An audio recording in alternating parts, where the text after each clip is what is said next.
balado que tu es sur le point d'écouter comporte du langage vraiment, mais vraiment pas approprié pour les enfants. Tu risques d'y entendre des mots décrivant des parties de l'anatomie humaine, ou encore des mots d'église. Oreilles chastes, s'abstenir.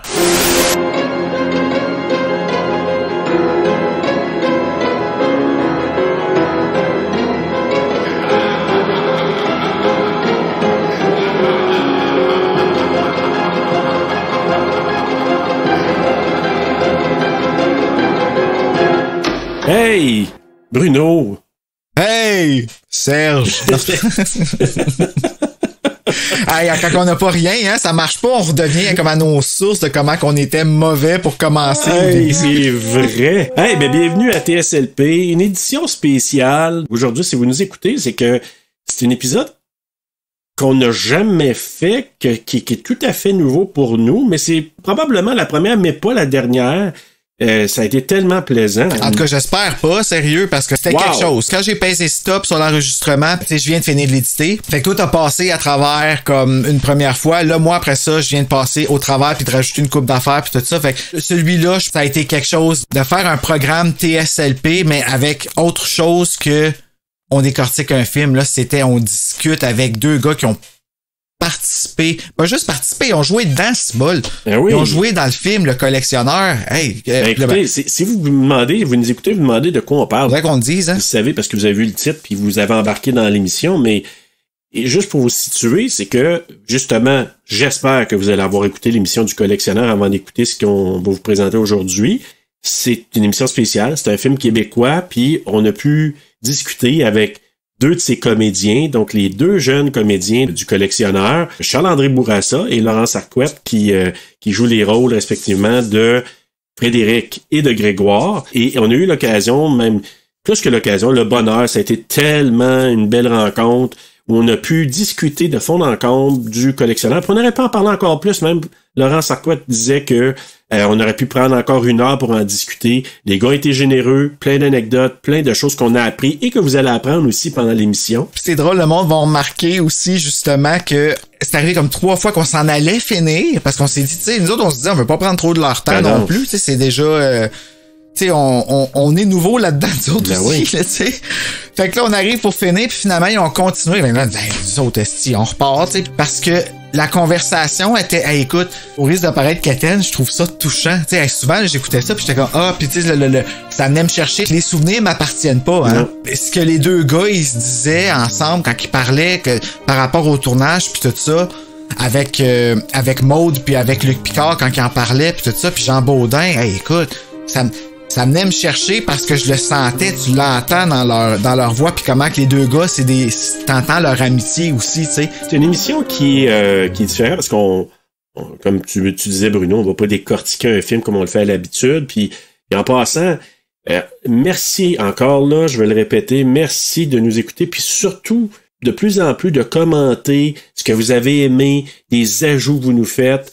Si vous nous écoutez, peu importe d'où vous nous écoutez, là, des États-Unis, de la France, de la Belgique, de la Suisse, en Amérique du Sud, dans les tropiques, peu importe où vous nous écoutiez. Chose que moi, j'en reviens toujours pas, là, sérieusement. C'est vraiment fantastique.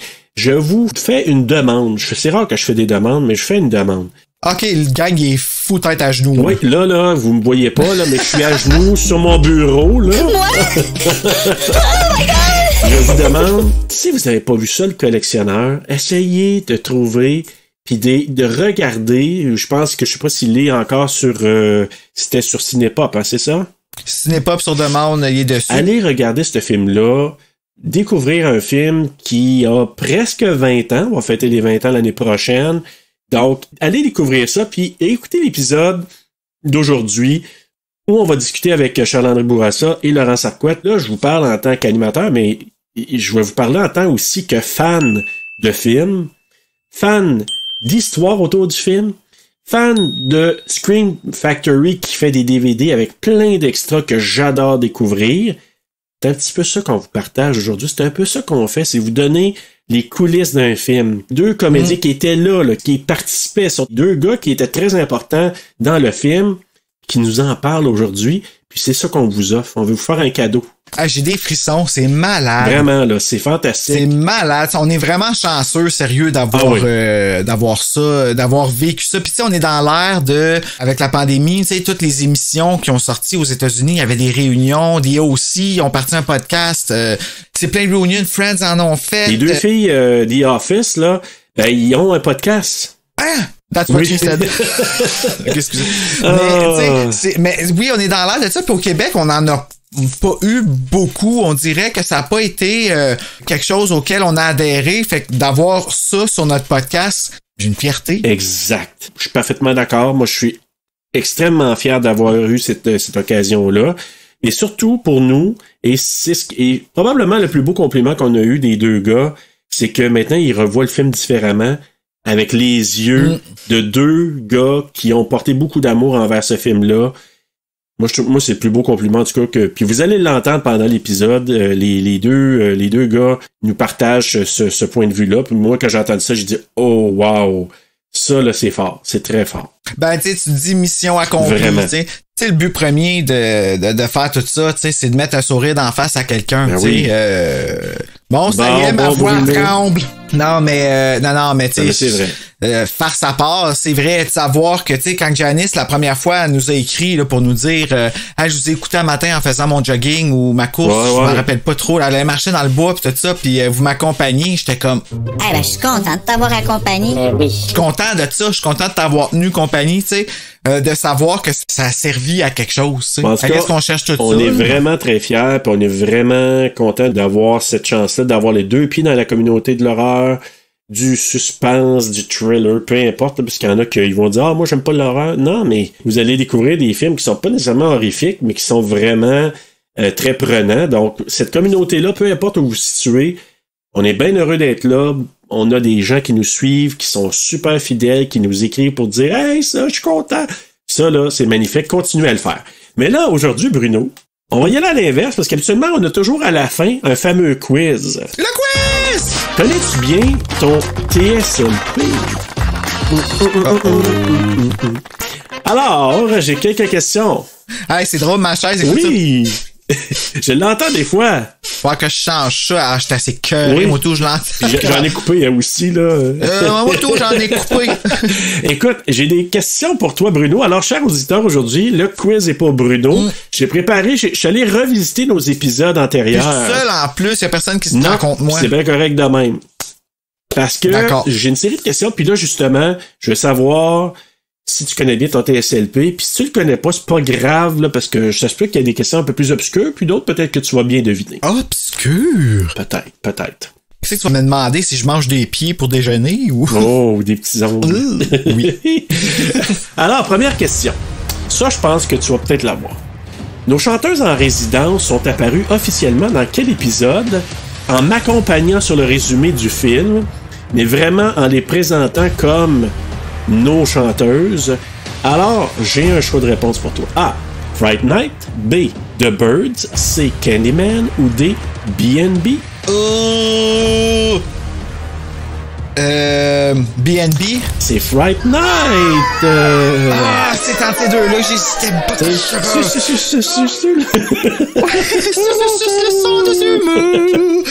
Celui-là, je le trouve drôle à cause de... Et oui, voir le soleil. Plein de gros vibrato à la fin. Ouais, je l'ai réécouté, je peux te dire une chose. En fait, je t'ai posé puis j'ai précisé parce que on a entendu un premier accompagnement dans The Birds quand tu disais les pip pip pip les petits oiseaux là. Ben non, c'est avant ça. C'est dans Christmas, Black Christmas. Ah aussi, ouais, c'est vrai. Ben oui, c'est là que ça a parti. Tu vas mourir ce soir. Oui, c'est vrai. Tu vas mourir. C'est là que ça a commencé parce que t'avais dit que t'as raison. On mettra des chorales ou des affaires de même. Puis T'en veux-tu des chorales, mon esti, en v'là, des chorales? Tu vas t'en donner, quand même. Mais tu vois, Fright Night, c'est la première fois que vraiment tu as dit, hey, tu es de Sonia pis Samantha. Ben c'est là que tu les as présentés officiellement à nous. Sais-tu d'où que ça part, Sonia pis Samantha? Du tout. Tu sais pas d'où ça part, tu t'en rappelles pas? L'épisode avec Truth or Dare avec pas Chloé, voyons. Non, avec Mallory. Mallory. Mallory. Allô, Mallory! Allô, Comment Mallory? elle va? Oh, c'est le fun qu'elle revienne, elle. Oui. Savoir comment les choses se passent, qui se font rire, il me faisait rire. Mais, Non, mais, écoute, tu sais, tant qu'à revisiter un peu nos épisodes, là, moi, c'est la part quand elle dit, tu sais, telle affaire, puis après ça, il y a la mort, ça, là. Quand moi, c'est quand elle dit, elle a l'air d'une crise de folle. Dans la bibliothèque, là, quand elle crie comme une folle. Ah non, mais ça, là, c'est vraiment drôle. Là. Il y a des petits bouts que j'ai écoutés, j'avais oublié, puis je riais encore une fois. Ouais, je vais peut-être aller faire ça, moi. C'est vrai qu'elle était drôle. Ouais. Mais on avait parlé de mon coloc qui avait rencontré Samantha Fox, puis était avec Sonia Benezra, parce que les deux, c'est des bonnes amies, puis j'ai fait ailleurs, on dirait le nom de deux actrices porno, Sonia et Samantha. Ah oui, ok, là, ben tu vois, ça me ramène, parce que j'avais complètement oublié ça. Tout part de quelque part, puis tout va à des places, des fois, là, que t'es comme, pourquoi? Pourquoi? Ben parce que... Fallait des résumés chantés, ça les prend. Et voilà. Avoue que c'est mieux que ce qui est écrit derrière des cassettes, des fois. Pas mal, oui. Ouais. Puis j'avoue que moi, je me suis fait rire parce que j'ai fait toutes sortes d'essais. D'ailleurs, ma question suivante va porter sur quelque chose que j'ai essayé, puis qu'avec le temps, j'ai remodulé un peu. Dans quel épisode est apparue la description du synopsis ou du résumé que j'ai fait? Donc, je te donne encore un choix de réponse. Est-ce que c'est dans Wes Craven New Nightmare? Dans Candyman? Dans Halloween ou dans Scream? OK, 4 un à la suite de l'autre. Je vais dire Candyman, je pense. T'as tout à fait raison! C'est Candyman! Ouais, parce que je suis allé me taper le début de Misery, de Wes Craven New Nightmare, et il n'y avait pas de synopsis. Il n'y avait pas ça. Ça commençait tout de suite avec les specs qu'on appelait les stats. Les stats, c'est moi qui a commencé ça. Ouais, puis finalement, dans Candyman, c'est là que j'ai fait la première fois. Puis d'ailleurs, je l'avais fait avec... tu sais, j'avais pris, je pense, en anglais, puis j'avais traduit en français. Oui, avec les... Hey, on voulait faire ça au début. Ouais, puis finalement, je l'ai fait une fois, puis après ça, j'ai pas trop aimé, puis j'ai remodifié ça par la suite. Mais Candyman, là, c'était comment le son? Parce que ça devait être mauvais, là, au début, là. Je me rappelle que j'avais de la misère avec... parce on savait pas encore comment s'ajuster avec les micros. Moi, j'étais habitué avec ma machine, mais pas d'enregistrer d'ailleurs. C'est sûr que c'est pas les meilleurs des sons comparé à ce qu'on a maintenant, en toute honnêteté. Puis il y a même un épisode que... Et ça, je me suis dit, c'est une chose qu'on a changé ça, on l'entend plus beaucoup, mais c'est ça. C'est vrai que c'est rushant? Entends-tu? Non. Non! Ah, mon Dieu, dans Scream! Dans Scream. Clic, oui, je sais. Puis même dans les épisodes avant, là, j'étais là, c'est bien gossant, c'est ma théorie. Parce que là, on l'entend plus, presque plus maintenant, là. C'est à moins que ce soit incrusté dans nos oreilles ou... Ben, moi, en tout cas, je pense pas, mais... Moi, je l'entends plus non plus, là. Non, je me suis corrigé là-dessus, mais ça, je l'entendais, puis certains, j'ai même... Tu t'es acheté une de ces souris silencieuses? Non, pourtant, non. Même c'est juste, je pense que je suis plus discipliné, je pense que c'est juste ça. Ah, puis c'est pas facile à perdre comme habitude, là. Oh non, c'est pas facile. Dans quel épisode a débuté le fameux quiz? Jusqu'au déclin, Invisible Man, Meurtre à la Saint-Valentin ou Suspiria? Ok, là, j'essaie de voir l'ordre. On en a fait un pour Meurtre à Saint-Valentin, je sais. On en a fait un. J'en ai fait un avec Laurence dans The Invisible Man parce que je me suis fait planter. Mais il me semble que c'était pas le premier. Je vais aller avec ça parce que c'est le premier que je me rappelle. C'est Invisible Man! Oh! Oui. Ouais, j'avais préparé ça pour mettre un peu de piquant. Puis surtout que j'avais fait beaucoup de recherches sur Elisabeth Moss. Fait que, tu te souviens, on l'avait fait sur Elisabeth Moss. Hey. Écoute, dans quel épisode retrouve-t-on pour la première fois mon avertissement? Le fameux avertissement que vous entendez au début des podcasts maintenant. Tu sais, là, vous allez entendre des mots d'église et tout ça, là. Donc, j'ai une liste encore là pour toi. Est-ce que c'est Fright Night, B&B ou le dernier train pour Busan? Dernier train pour Busan. Non, c'est Fright Night. Bon Dieu, il est dans une première de bien des choses, Fright Night. Oui, moi, parce que j'ai écouté les précédents, puis au départ, non, ça part tout de suite avec une musique. Puis là, j'arrivais à Fright Night, puis là, c'est là, mais je me souviens pourquoi. Oui. Mais ça, là, ouais, l'avertissement, là, on avait-tu mis ça à cause qu'on s'était fait dire qu'on sacrait trop? Non, mais réécoute les premiers épisodes. Moi, j'ai réécouté, là, je suis là comme Ouais, c'est moins pire, je pense, hein, j'essaie vraiment de faire attention à ça, mais c'est la raison. Ça, c'est la nervosité, mesdames et messieurs, là. Hey, sérieusement, là. Je pense que mes sacrages, c'était comme Chandler dans Friends qui ramenait une joke comme pour tout. J'étais nerveux au début, là. Ah, mais c'est normal aussi. Faudrait le sortir à un moment donné, l'épisode sur Urban Legend, mais j'ose même pas le réécouter parce que t'entends, ouais, comme... ouais, mais quoi? Hey, on était stressés, puis moi, je me suis dit, j'ai une mémoire tellement... Tu sais, c'est comme une image figée, là. J'ai été dans le sous-sol, dans la chambre de ma fille, j'avais dit, faut que je fasse mon épisode ici, j'ai besoin de calme, c'est ma première. Puis je me souviens d'avoir fait l'épisode-là, puis à un moment donné, c'est ça comme... qu'on réécoute en disant... Épisode comme tel, moi, Urban Legends, ça m'a fait voir tellement, puis j'avais fait beaucoup de recherches pour ça. Ce serait cool de le refaire. Ouais, peut-être. Puis celle-là, on se le gardera. Mettons dans un Patreon. Faudrait payer le monde super cher un jour pour... Oh oui! Pourquoi pas? T'sais? 25 cents! US, par exemple. Ouais! Hey, ma dernière question du quiz, Bruno. Quel épisode a la note moyenne la plus élevée? Parce que là, j'ai fait les moyennes, évidemment, de tous nos épisodes jusqu'à maintenant. La note moyenne la plus élevée? Ouais, j'ai une liste pour toi. Est-ce que c'est Misery, Scream, Get Out, Ready or Not ou Alien? Wow! C'est pas Scream, je pense pas. J'hésite entre Ready or Not puis Alien.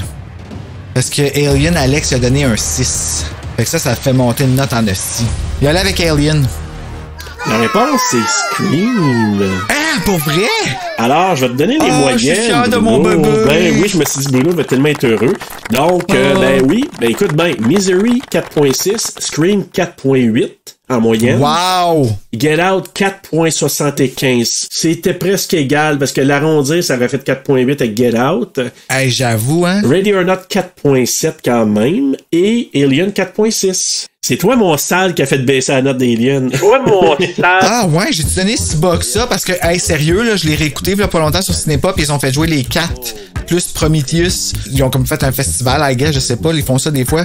Puis je l'ai réécouté le premier puis je l'ai trouvé bon, je l'ai pas changé. Cool. Juste le premier, j'ai pas écouté le deux de suite parce que je le garde en réserve au cas où, on sait jamais.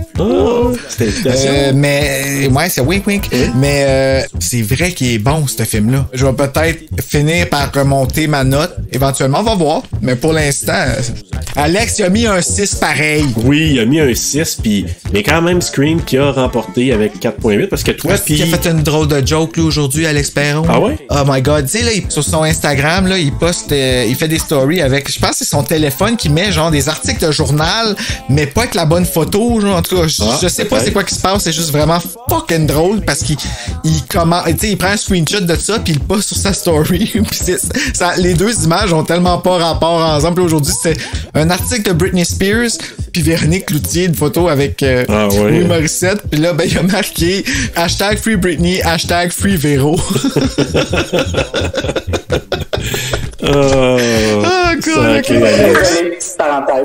Le quiz est terminé, mais là, je te lance une question comme ça, sans choix de réponse. La note la plus basse, tu penses, c'est pour quel film qu'on l'a eu? Suspiria! T'aurais pas dû aller à cette école. C'était cool. C'était cool. Tu sais, quand tu dis que le monde, ils prennent le temps d'écrire CO accent circonflexe, là, c'est parce que t'as fait ta job comme tu m'as. Ça, c'est magique. Ça, c'est cool. T'as-tu vu la performance de la fille à Janice? Oui. Pas dû aller à cette école-là. Oui. C'était cute. Merci. Oh, tellement. Hey, ça a tellement fait ma journée, cool. Ça. Écoute, ben oui, ben. Tu vois, je jette de haut de sa tête, là. Oui. Mais écoute, Suspiria, oui, avec une note de 1.75 en moyenne. Ah ouais, hein? Mais encore là, c'est vraiment c'est parce qu'on l'a pas compris. Non, puis d'ailleurs, salut Christophe Gagné, notre gars de Metal Maniac qui est venu faire The Burning avec nous, qui m'a écrit aujourd'hui pour me dire qu'il a écouté notre épisode de Suspiria. Il dit j'aurais aimé ça, pouvoir le faire avec vous autres, parce que il adore Suspiria, puis il aurait pu nous amener peut-être, tu sais, une autre vision. J'ai dit, peut-être un jour, quoi que ce soit. Mais ce qu'il nous a dit, c'est que il aimerait peut-être un jour venir faire Profondo Rosso, Deep Red. Ah, le film que Janice a parlé. Dario Argento. Fait que, pourquoi pas faire une première? On invitera peut-être Janice et Christophe. Ah, ouais, puis là, nous autres, on va s'asseoir là, on va les écouter parler. C'est plus facile. Si, attendez, ah ouais, toi, tu racontes le film, toi, tu donnes des anecdotes. Hey, mais j'ai-tu essayé d'avoir Seb pour cet épisode-là en plus? Little World of Horror. Ah oui? Ah oui. Parce qu'il tripe solide, lui, sur Suspiria. Mais on va l'avoir pour l'autre pacte du silence. Oui. Fait que finalement, fini par l'avoir à l'usure. Ben, c'est bon. La persévérance, je suis tellement aimable. Aimable, je te dis. Aimable, je te dis. Ben là, on va laisser nos auditeurs se régaler avec les entrevues qu'on a réalisées avec Charles-André Bourassa puis Laurent Sarquette. Qu'est-ce que t'en penses? J'en pense que c'est une maudite bonne idée parce qu'il faut que j'ai édité ça. Éditer ça, ce qu'on vient de faire. Veux-tu le reprendre? Non, c'est correct. Mais écoute... Je vais le mettre au slow à la place qu'on puisse rire de moi. Ah oui, ça, là. J'ai réécouté puis j'en ai entendu encore au slow des affaires que t'as faites, là, ou quand... J'ai édité ça. Éditer ça, ce qu'on vient de faire. Des fois, là, quand on s'enfarge, là, je suis comme... C'est quoi un qui m'a fait rire que t'as dit dans Midsommar? C'était quoi le mot? Je m'en rappelle plus. Ah, ouais, mais non plus. Mais moi, je me souviens, c'est... 1898, 1898, je me sais plus c'est quel épisode. Puis là, je me rappelle plus c'est 1898 ou 18, ouais, quelque chose comme ça. Puis là, tu m'as niaisé parce que tu m'as rajouté une affaire, puis tu m'as fait un petit beat avec ça, là. Écoute, ouais, ça ressemble à quelque chose que je ferais, ça. Un peu, oui, mais c'est drôle. Ouais, mais c'est un exercice aussi, hein, d'apprendre à rire de soi. Ouais. Parce que j'ai l'air bien smart là-dedans, là, de faire mes jokes pis tout ça, là, mais il y a des affaires que des fois, je suis comme... je suis en studio en train d'éditer, là, pis ben honnêtement, je suis comme, je le coupe-tu? Non, assume-les, puis je mets de l'emphase dessus pour justement rire de moi, pour apprendre à moins me prendre comme... Et c'est dur, tu sais, la vision des autres sur soi, puis tout ça, puis sérieux, c'est tellement plus facile quand on s'en sac. Ah, vraiment, puis de s'amuser avec ça. Moi, des fois, tu m'as fait des affaires, puis que je ris, puis que Christiane rit aussi, on s'amuse énormément. En tout cas... Tant que tout le monde sait que c'est de bon cœur puis que c'est jamais fait méchamment. Ben oui. De toute façon, là, comme je me souviens plus qui disait ça dans nos invités, là, je pense que c'est Christophe qui disait ça, c'est un labor of love, là, c'est un travail qu'on fait avec beaucoup d'intérêt, d'amour et c'est pour mettre en lumière. Puis je pense que tu l'as vraiment bien dit. Encore là, je pense que c'est dans cet épisode-là de Burning, quand t'as dit nous, la vedette, c'est le film. Ouais. Et t'as tellement raison. C'est cool, ça. On reçoit le film à notre talk show. Oui, puis tu sais, l'épisode d'aujourd'hui que vous allez entendre, là, puis on va vous laisser écouter ça dans quelques instants, quelques secondes, mais... On peut se farmer à gueule. Ouais, parce que là, nous, tu sais... C'est encore le film qui est mis en lumière, puis c'est ça qu'on fait, nous. Même si éventuellement, on va avoir n'importe qui va venir à notre podcast, ça peut être une vedette, personne reconnue, comédien, comédienne, un réalisateur, un scénariste... C'est pour le plaisir du film, mais que ce soit avec une personne ultra connue ou pas connue du tout, c'est pas grave, parce que c'est le film qu'on veut mettre en vedette, on veut mettre la lumière sur le film, et c'est ça qu'on veut vraiment faire à chaque fois depuis le début, puis je pense qu'on le fait bien. Ouais, sauf Suspiria, on a mal fait ça, là, on est désolé, mais on nous a pardonné. Ben, on nous a pardonné, puis même Dead Dix, qu'on est un petit peu sévère, mais... Écoute, on a été quand même bien reçus. Tu trouves qu'on était sévère avec Dead Dix? Ben, je réécoutais, puis par moments, ouais, mais je répète, on était juste. Et si vous savez pas, mesdames et messieurs, mais c'est l'épisode qui est la plus écoutée jusqu'à maintenant de tous nos podcasts. Ouais! Misery en deuxième, mais Dead Dix. Alors, salut spécial à Lee Paula Springer qu'on va recevoir bientôt. Avec Matt Keys. Avec Matt Keys et pour Donnie Darko, c'est ça? Hein? Donnie Darko, ouais, qui est une suggestion, une imposition, ou je sais pas comment on appelle ça, on n'a jamais déterminé, qui est le film Horreur Québec. Moi, en tout cas, là, je suis tellement heureux. J'adore Donnie Darko. J'ai découvert ça en 2009. Pourquoi j'ai retenu ça en 2009? Pourquoi je l'ai découvert là? Parce que j'étais dans un chalet, je l'ai écouté pour la première fois. Puis c'était l'année de la mort de Michael Jackson. Fait que c'est pour ça. Hey, on s'en rappelle du tout, hein, de ça? 25 juin 2009, je me souviens, moi. Moi, je me rappelais pas de la date, mais je me rappelle de ce que je faisais, par exemple. Moi aussi, je me souviens parfaitement de ce que je faisais. Puis nous, on allait au chalet au mois de juillet, dans les Laurentides. On s'était amené un paquet de films, puis j'avais pogné une Donnie Darko, puis à un moment donné, on va écouter ça un soir. Wow! Je comprenais rien, mais j'ai aimé ça. Moi non plus, j'ai rien compris de ce film-là. Mais j'ai hâte de le réécouter, puis d'avoir nos invités qui vont nous en parler aussi, parce que je pense qu'ils adorent beaucoup ce film-là, je crois. Nice! Merci beaucoup, en tout cas, jusqu'à maintenant, de nous suivre, parce que pour nous, Bruno et moi, C'est comme c'est qui l'autre? C'est qui l'autre? C'est Annie Wilkes. Mais Bruno et moi, en réalité, là, dans la vraie vie, ça fait presque un an, jour pour jour, là, un petit peu plus qu'un an, mais qu'on est assis sur le balcon en arrière de chez Bruno, en train de brainstormer sur TSLP. On se disait, on s'embarque dans une aventure. Ouais, on en parlait, genre, ben anodinement. Est-ce qu'on brainstormait vraiment ou on parlait? Ah ouais, on brainstormait. Non, on brainstormait puis on faisait une structure de départ de l'épisode, des épisodes. Je venais d'avoir Bella, ça faisait pas longtemps que je l'avais, ça faisait peut-être comme 6 mois qu'elle était ici, tu sais. Ça a commencé comme ça, puis nous revoilà 40 quelques épisodes plus tard, puis avec beaucoup de gens qui nous donnent beaucoup de love, et on est vraiment heureux. Ah, donc, puis ça nous encourage vraiment, pour vrai. En tout cas, moi, là, ça recharge ma batterie, là, Puis pas parce que c'est comme genre... Oh my God, c'est tellement bon, comme oh my God, on est tellement bon. C'est pas ça, c'est ce qui est encourageant, c'est la tape. Bruno, en attendant d'écouter tout ça, ben on se revoit la semaine prochaine, puis tout le monde, appréciez ce moment-là, vous allez en apprendre énormément. Voyage dans le temps.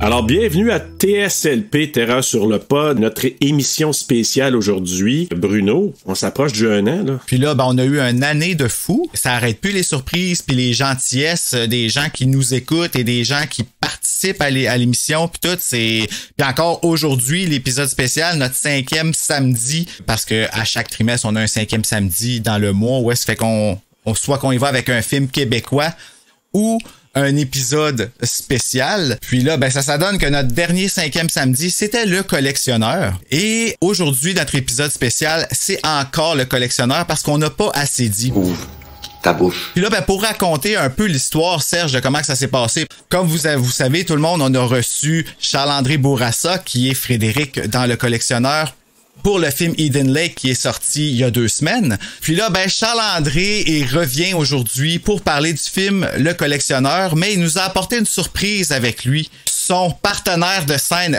dans le film Le Collectionneur, Laurence Arquette. Alors les voici, Charles-André Bourassa et Laurence Arquette. Salut les gars! Salut!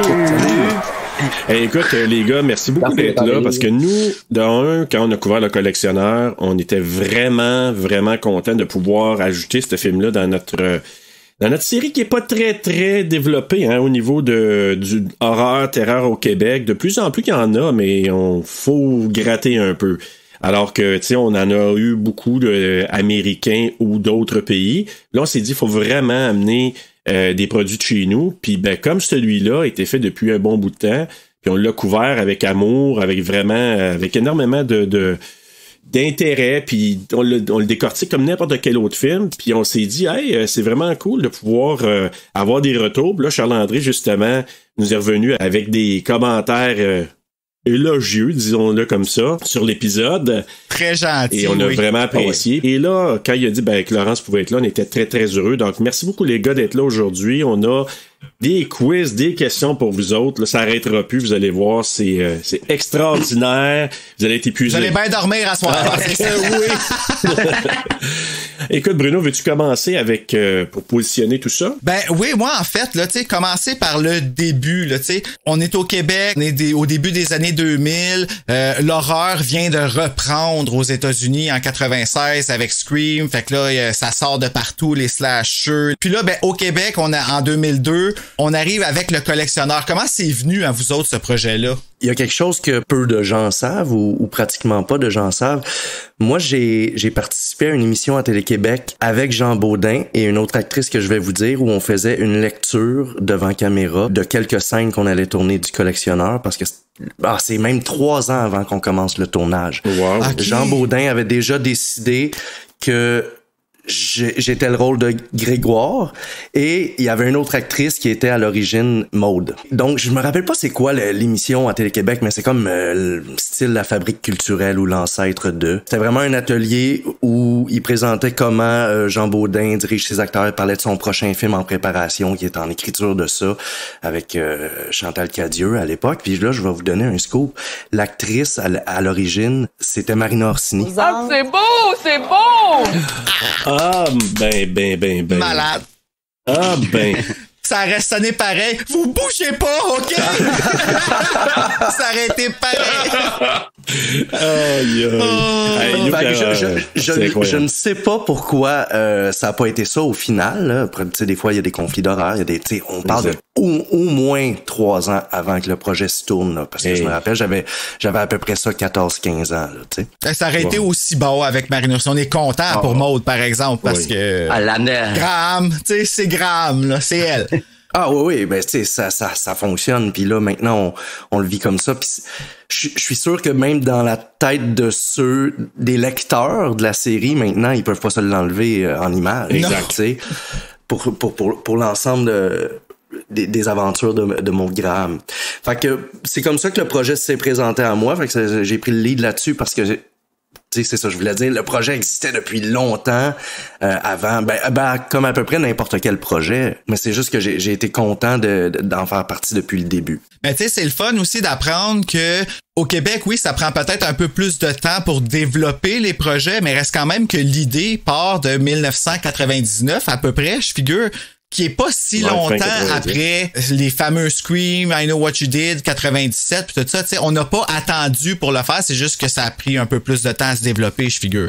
Moi, ce qui m'impressionne, j'ai jamais su cette histoire-là, tu vois. Puis je t'avais parlé je t'avais glissé un mot comme quoi Marina Orsini j'avais eu vent comme quoi c'était une prétendante pour le rôle. Puis lui, tu vois, il vient de confirmer l'histoire que j'avais pas au complet.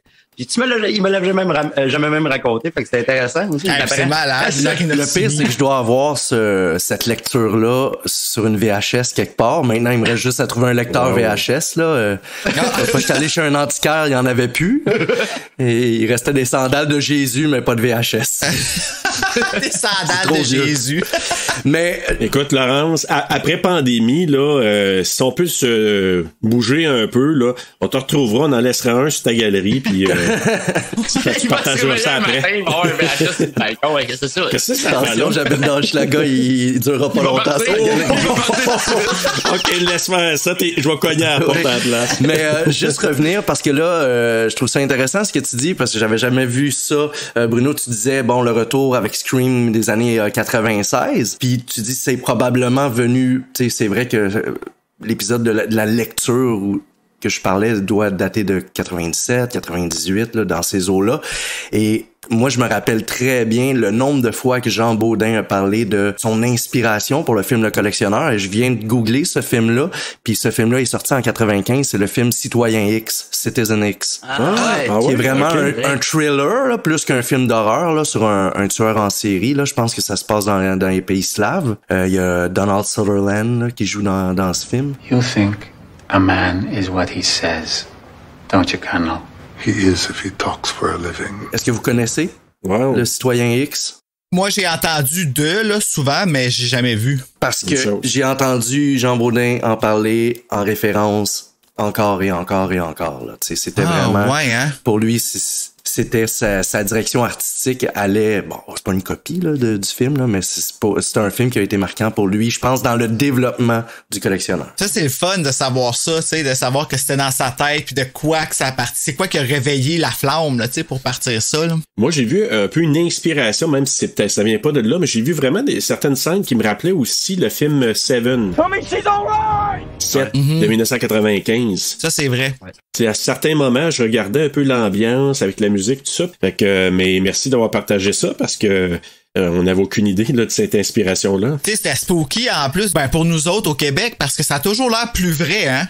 Quand on voit des acteurs parler avec notre langage, ça fait plus...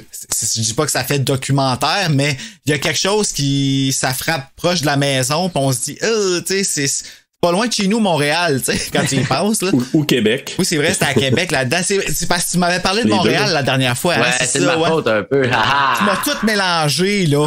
Mélangé, on va pas te dire ça. Mais écoutez, moi, ce que je veux savoir, on va parler peut-être du lien, Charles-André, de ce qui t'a amené là, mais moi, je veux juste savoir, parce que tu as parlé de Jean Baudin, je vais commencer avec toi, Laurence. C'était quoi de travailler avec Jean, qui est décédé il y a quelques années à peine? Là? Jean, tu sais, j'ai pas vécu beaucoup de mauvaises expériences sur des plateaux, mais celle-ci, c'était Ça n'en était pas une.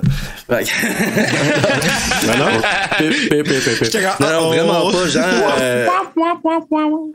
tu vois qu'il adore les acteurs, puis il fait confiance à son équipe technique, puis un coup que la confiance est établie, sa vision est partagée avec son équipe technique, c'est comme... Il délègue, vous prenez ça en charge, c'est beau, quelques approbations. Puis il était tout le temps avec nous autres. Ouais. C'est ça. C'est vraiment, je pense que c'est un amoureux des acteurs. J'ai connu d'autres réalisateurs qui c'est plus des techniciens. Eux autres, ils vont se concentrer sur l'image qu'ils vont produire, la direction artistique, moins sur le jeu d'acteur. Puis quand je dis être avec ses acteurs, c'est pas tout le temps à diriger les acteurs. Là. C'est sa vie sur un plateau, c'est avec ses acteurs. Tu sais, ça peut être pour parler de complètement autre chose, mais il était tout le temps avec nous autres, tout le temps présent. Puis je pense... Une connexion, là. Ouais. Puis tu sais, tu le vois dans ses projets, il y a toujours eu aussi des jeunes acteurs, là, les filles de Caleb. Il y a toujours été... Je pense, il aime les acteurs de la relève. Puis moi, je n'ai que de bons souvenirs. Puis tu sais, souvent, parce que Charles-André et moi, on est amis dans la vie, mais le nombre de fois qu'on imite son rire particulier... Voilà. Ah oui, hein, un rire de film d'horreur, finalement. Ouais, exactement. Ça marche. Il s'est roqué un peu, tu sais. C'est ça. Il perd son souffle, rien.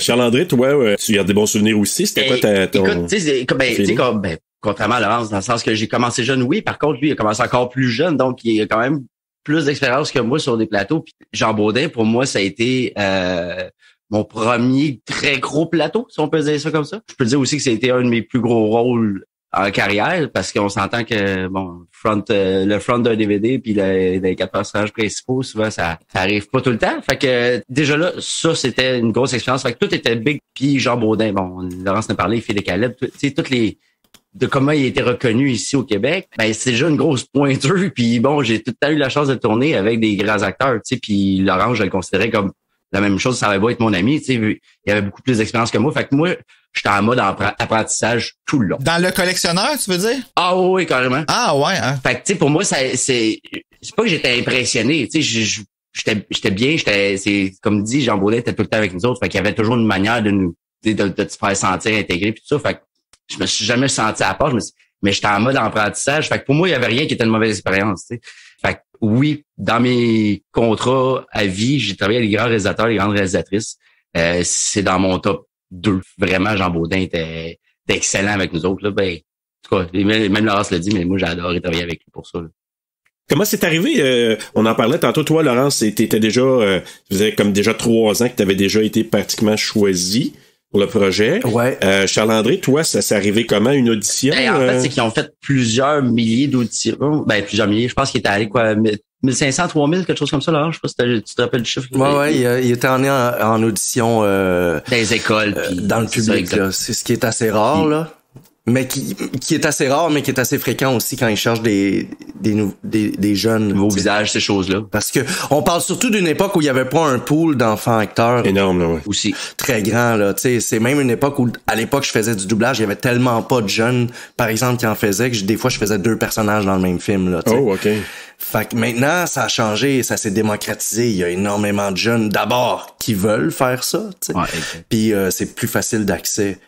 Mais effectivement, à l'époque, pour moi, c'était une époque facile parce que je travaillais beaucoup, donc c'était une époque où moi, je passais plus d'audition. On m'offrait des choses. Puis ça, d'ailleurs, ça fait que après, ça a rendu la chose compliquée. Quand tu dois retourner en audition, c'est pas comme le vélo, là. Et ouais. Ça se perd. Ça se perd. Ouais. Et c'est ça, dans mon cas, c'est ça, il y avait plusieurs auditions, puis à travers les écoles de Québec, ces choses-là. Puis au final, par l'entremise de Laurence, j'avais accédé à ce milieu-là en faisant une audition. J'avais décroché avant le collectionneur, là, on recule en arrière, mais fait que j'avais commencé déjà à rouler ma bosse, puis je suis arrivé en audition pour ce film-là. Au final, quand ils m'ont choisi, nous, on est arrivé en screen test. Dans le fond, c'est un peu pour voir comment que la chimie des acteurs se font à l'écran, puis bon, voir si c'est tout. Rendu là, on peut pas garantir que c'est toi qui vas l'avoir, mais il y a pas mal de chances que ça soit toi. Je dirais qu'au Québec, on n'a pas les budgets pour faire des vrais screen tests, c'est-à-dire pour tester des choses. C'est un ensemble de tests qui va jusqu'à la couleur du maquillage, puis un essayage vêtements, établir des looks, mais Je sais pas si ça s'est déjà vu au Québec qu'après un screen test, ils fassent non, ça marche pas. Ce qu'ils vont faire, ils vont faire bon, ben lui, on va y mettre des mèches. Là, ça va tout être réglé. On va y faire une face bouffie. Ouais, un peu dégueulasse. Mais c'est ça, fait que quand on était au screen test, nous autres, ben c'est ça faisait quoi, déjà 4-5 ans qu'on était ensemble tout le temps non-stop à faire des niaiseries. Fait que nous autres, ça a resté. Je veux dire, c'était naturel. Fait que là, Jean Baudin m'a dit, mais là, il vient me voir puis il fait comme, mais je sais pas si Laurence va s'en rappeler, mais moi ça m'avait marqué. Il dit, crime, mais il dit, je suis content. Il dit, la chimie entre vous deux. Il dit, ça s'est bâti vite. Ça fait quoi, 2 heures qu'on était là. Tu sais. Il dit, crime, mais il dit, on est content. Là, on se regarde, fait comme, ben, ça fait 4 ans qu'on se connaît. Juste la face qu'il a faite, tu fais comme, ok. Vous êtes en train de me dire que vous connaissez, vous êtes des chums depuis 4 ans, puis nous autres, on a fait le tour du Québec, trouver des personnages, avoir une chimie entre 2 personnages. Fait que tu sais, ça a parti de même, puis tu sais, déjà là, pour moi, c'était déjà une grosse expérience. Fait en plus d'être avec mon meilleur chum, je peux pas demander plus, là. C'est surtout que, puis je me rappelle, Laurent, je sais pas si j'avais raconté, mais je me rappelle encore quand j'ai appris, parce qu'on avait la même agente à l'époque. L'agente avait appelé ma mère, puis on était en auto, puis elle m'annonce que j'ai le rôle du collectionneur, j'ai été choisi. Elle me dit une autre affaire aussi. Je fais OK. Elle dit c'est des grosses chances que ça soit Laurence qui fasse Grégoire. Et là, je fais quand. Écoute, juste je me rappelle encore, tu sais, juste avoir le feeling de faire comme OK, je vais faire le plus gros projet ever de ma vie à ce moment-là, puis encore là, aujourd'hui, c'est un gros projet. Puis en plus, je vais avoir la chance de tourner avec mon meilleur chum. Wow. Je veux dire, elle a dit, ben là, il va falloir que tu choisisses entre l'école puis la chose gauche. On s'en parle. Fait qu'aujourd'hui, je suis pas diplômé. Maudit collectionneur. Même s'ils cherchaient une complicité créée ou une vraie complicité, là, ils ont eu la chance tu sais, que nous, on se connaisse déjà.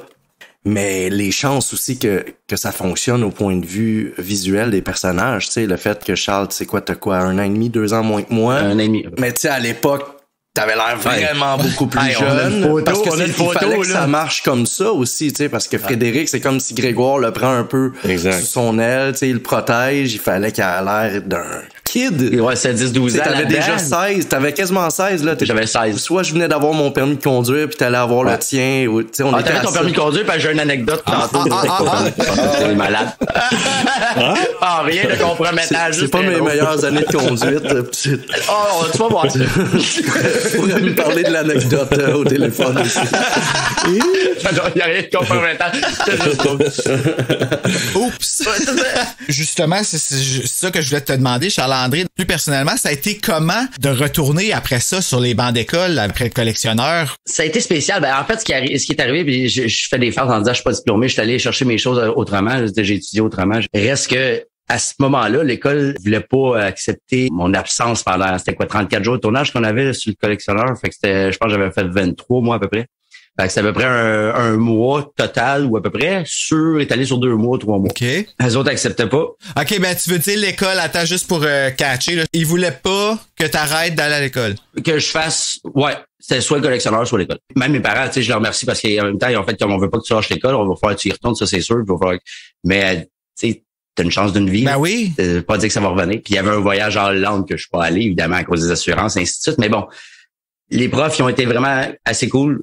J'ai eu des cours privés. Wow. Dans le fond, j'ai pu m'arranger pour avoir des cours privés avec ces profs-là. Fait que j'ai passé mon année way over, dans le sens que t'es en privé. Là. Fait que mais Dieu merci pour ces profs-là, pareil. Hein? Je les remercie.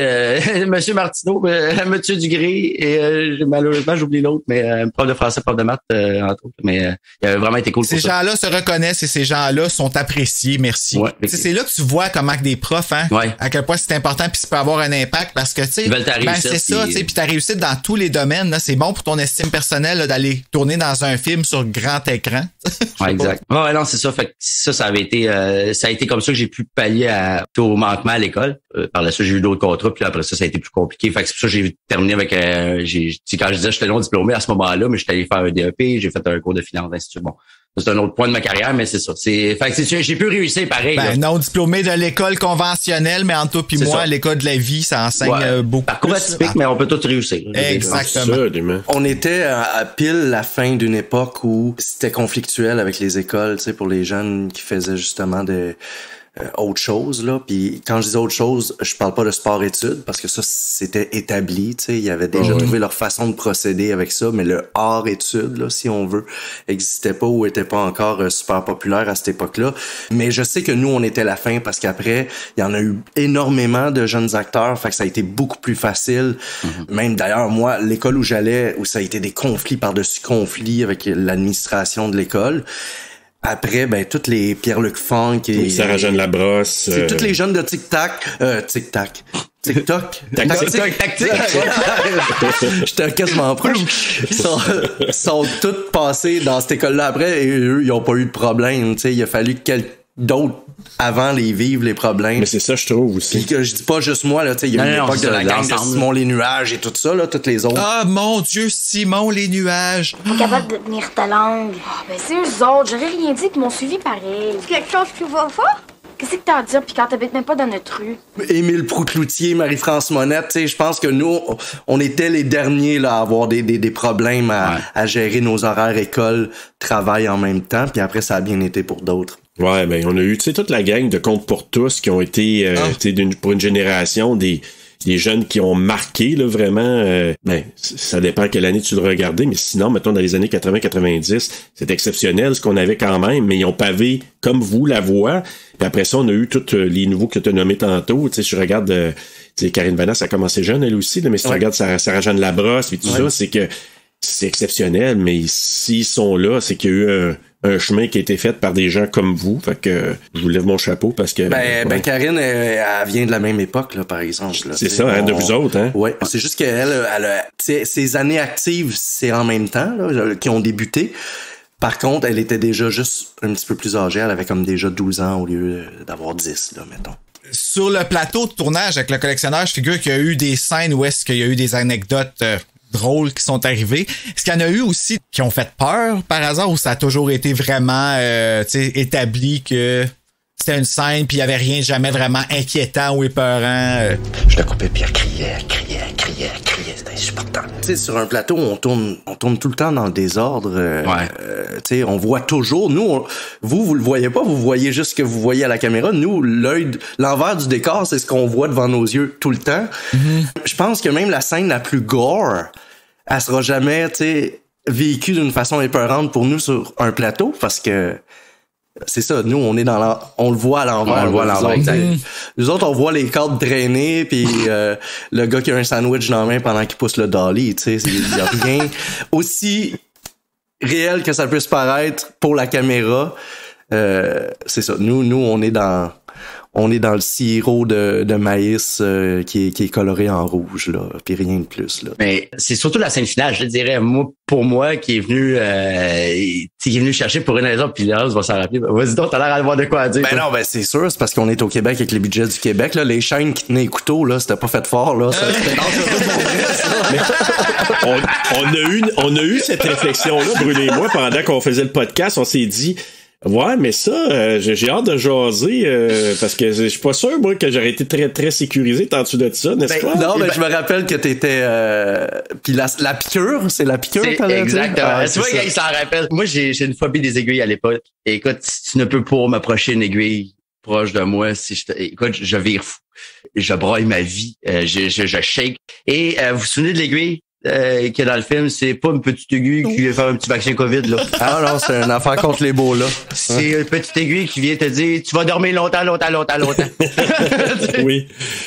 Ils me couchent sur la table, puis ils vont faire on va la répéter. On est juste avec Jean Baudin, Maude, puis Luc, Laurence et moi, pour répéter, puis se mettre dans le bain d'eux. On est short crew. Fait que t'as le DOP qui était là, le directeur photo, mais on répète les scènes, puis on fait les choses.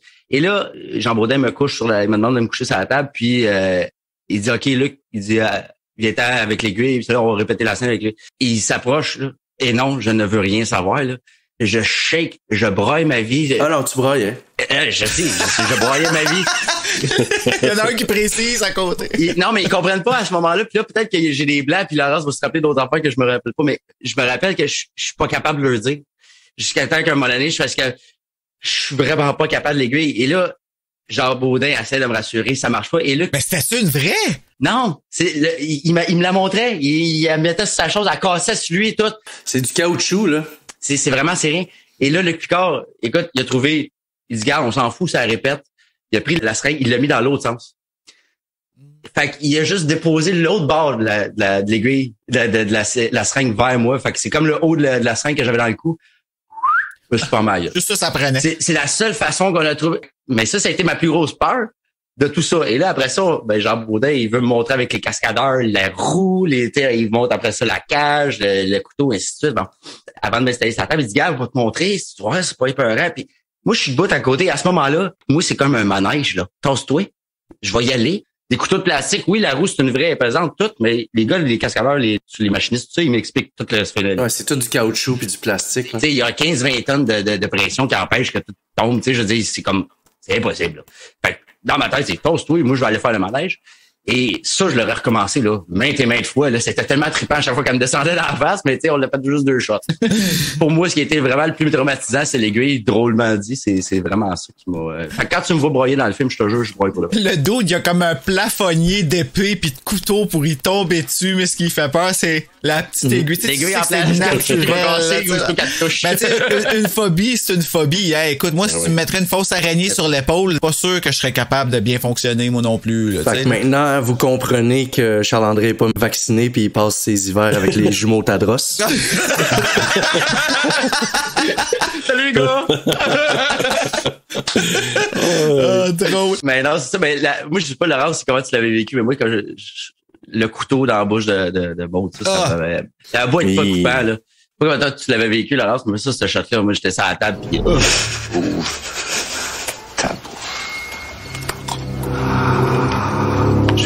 J'ai pas de souvenir, mais tu sais, il y a une chose qu'il faut dire, c'est que c'est assez rare pour des films québécois qui ont le budget pour faire des choses comme ça, mais il faut dire qu'à l'époque, c'était le plus gros budget québécois. Oui, 5 quelques millions, je pense. Hein. C'était le plus gros à cette époque-là qui avait été octroyé pour un film, mais toute la grange, c'est en studio que ça s'est fait. Ah ouais. Tout comme l'appartement de Maud, alors que d'habitude ils ont pas les moyens de faire des décors en entier comme ça. Et ils vont trouver une grange qui existe à Saint-Lin, puis pas trop loin de Montréal. On va aller tourner là. Puis ouais, ben là dans ce cas-ci, elle était en studio. Fait que quand je dis qu'on voit l'envers du décor, là, c'est pas juste une caméra puis un câble. Là. Dans ce cas-ci, c'est il y a un côté il y en a pas de mur puis c'est un studio là, tu sais.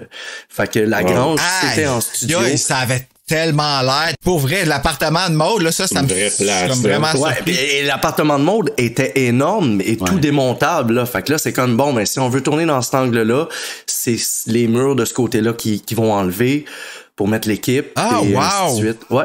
Wow. Parce que en réalité, là, on a passé quoi à Québec, Charles? Même pas une semaine? 5 jours, je pense. À Québec pour faire les extérieurs où on marchait dans les rues du Vieux-Québec où tu peux identifier que c'est Québec, les plaines et tout ça. Ça a été très, très, très peu... Et le reste à Montréal. Ouais, quand on fait la course, qu'on se sauve de la part du prof. Ouais, c'est ici dans le centre-ville, pas loin à Montréal, de Amherst. Puis on tourne le coin de la rue, on se ramasse à Québec. La magie du cinéma et du montage, parce que on n'y voit que du feu, nous. Hein. On n'y voit vraiment que du feu. Ben, anecdote, le gars qu'on ramasse les pauses, je pense que c'est Laurence qui ramasse les pauses, c'était un stagiaire en réalisation qui était sur le plateau à ce moment-là. Ouais. Il l'avait mis comme figurant, ils ont fait faire une petite apparition. Regardez un peu ce que Jean Baudin faisait, tout ça. Fait que...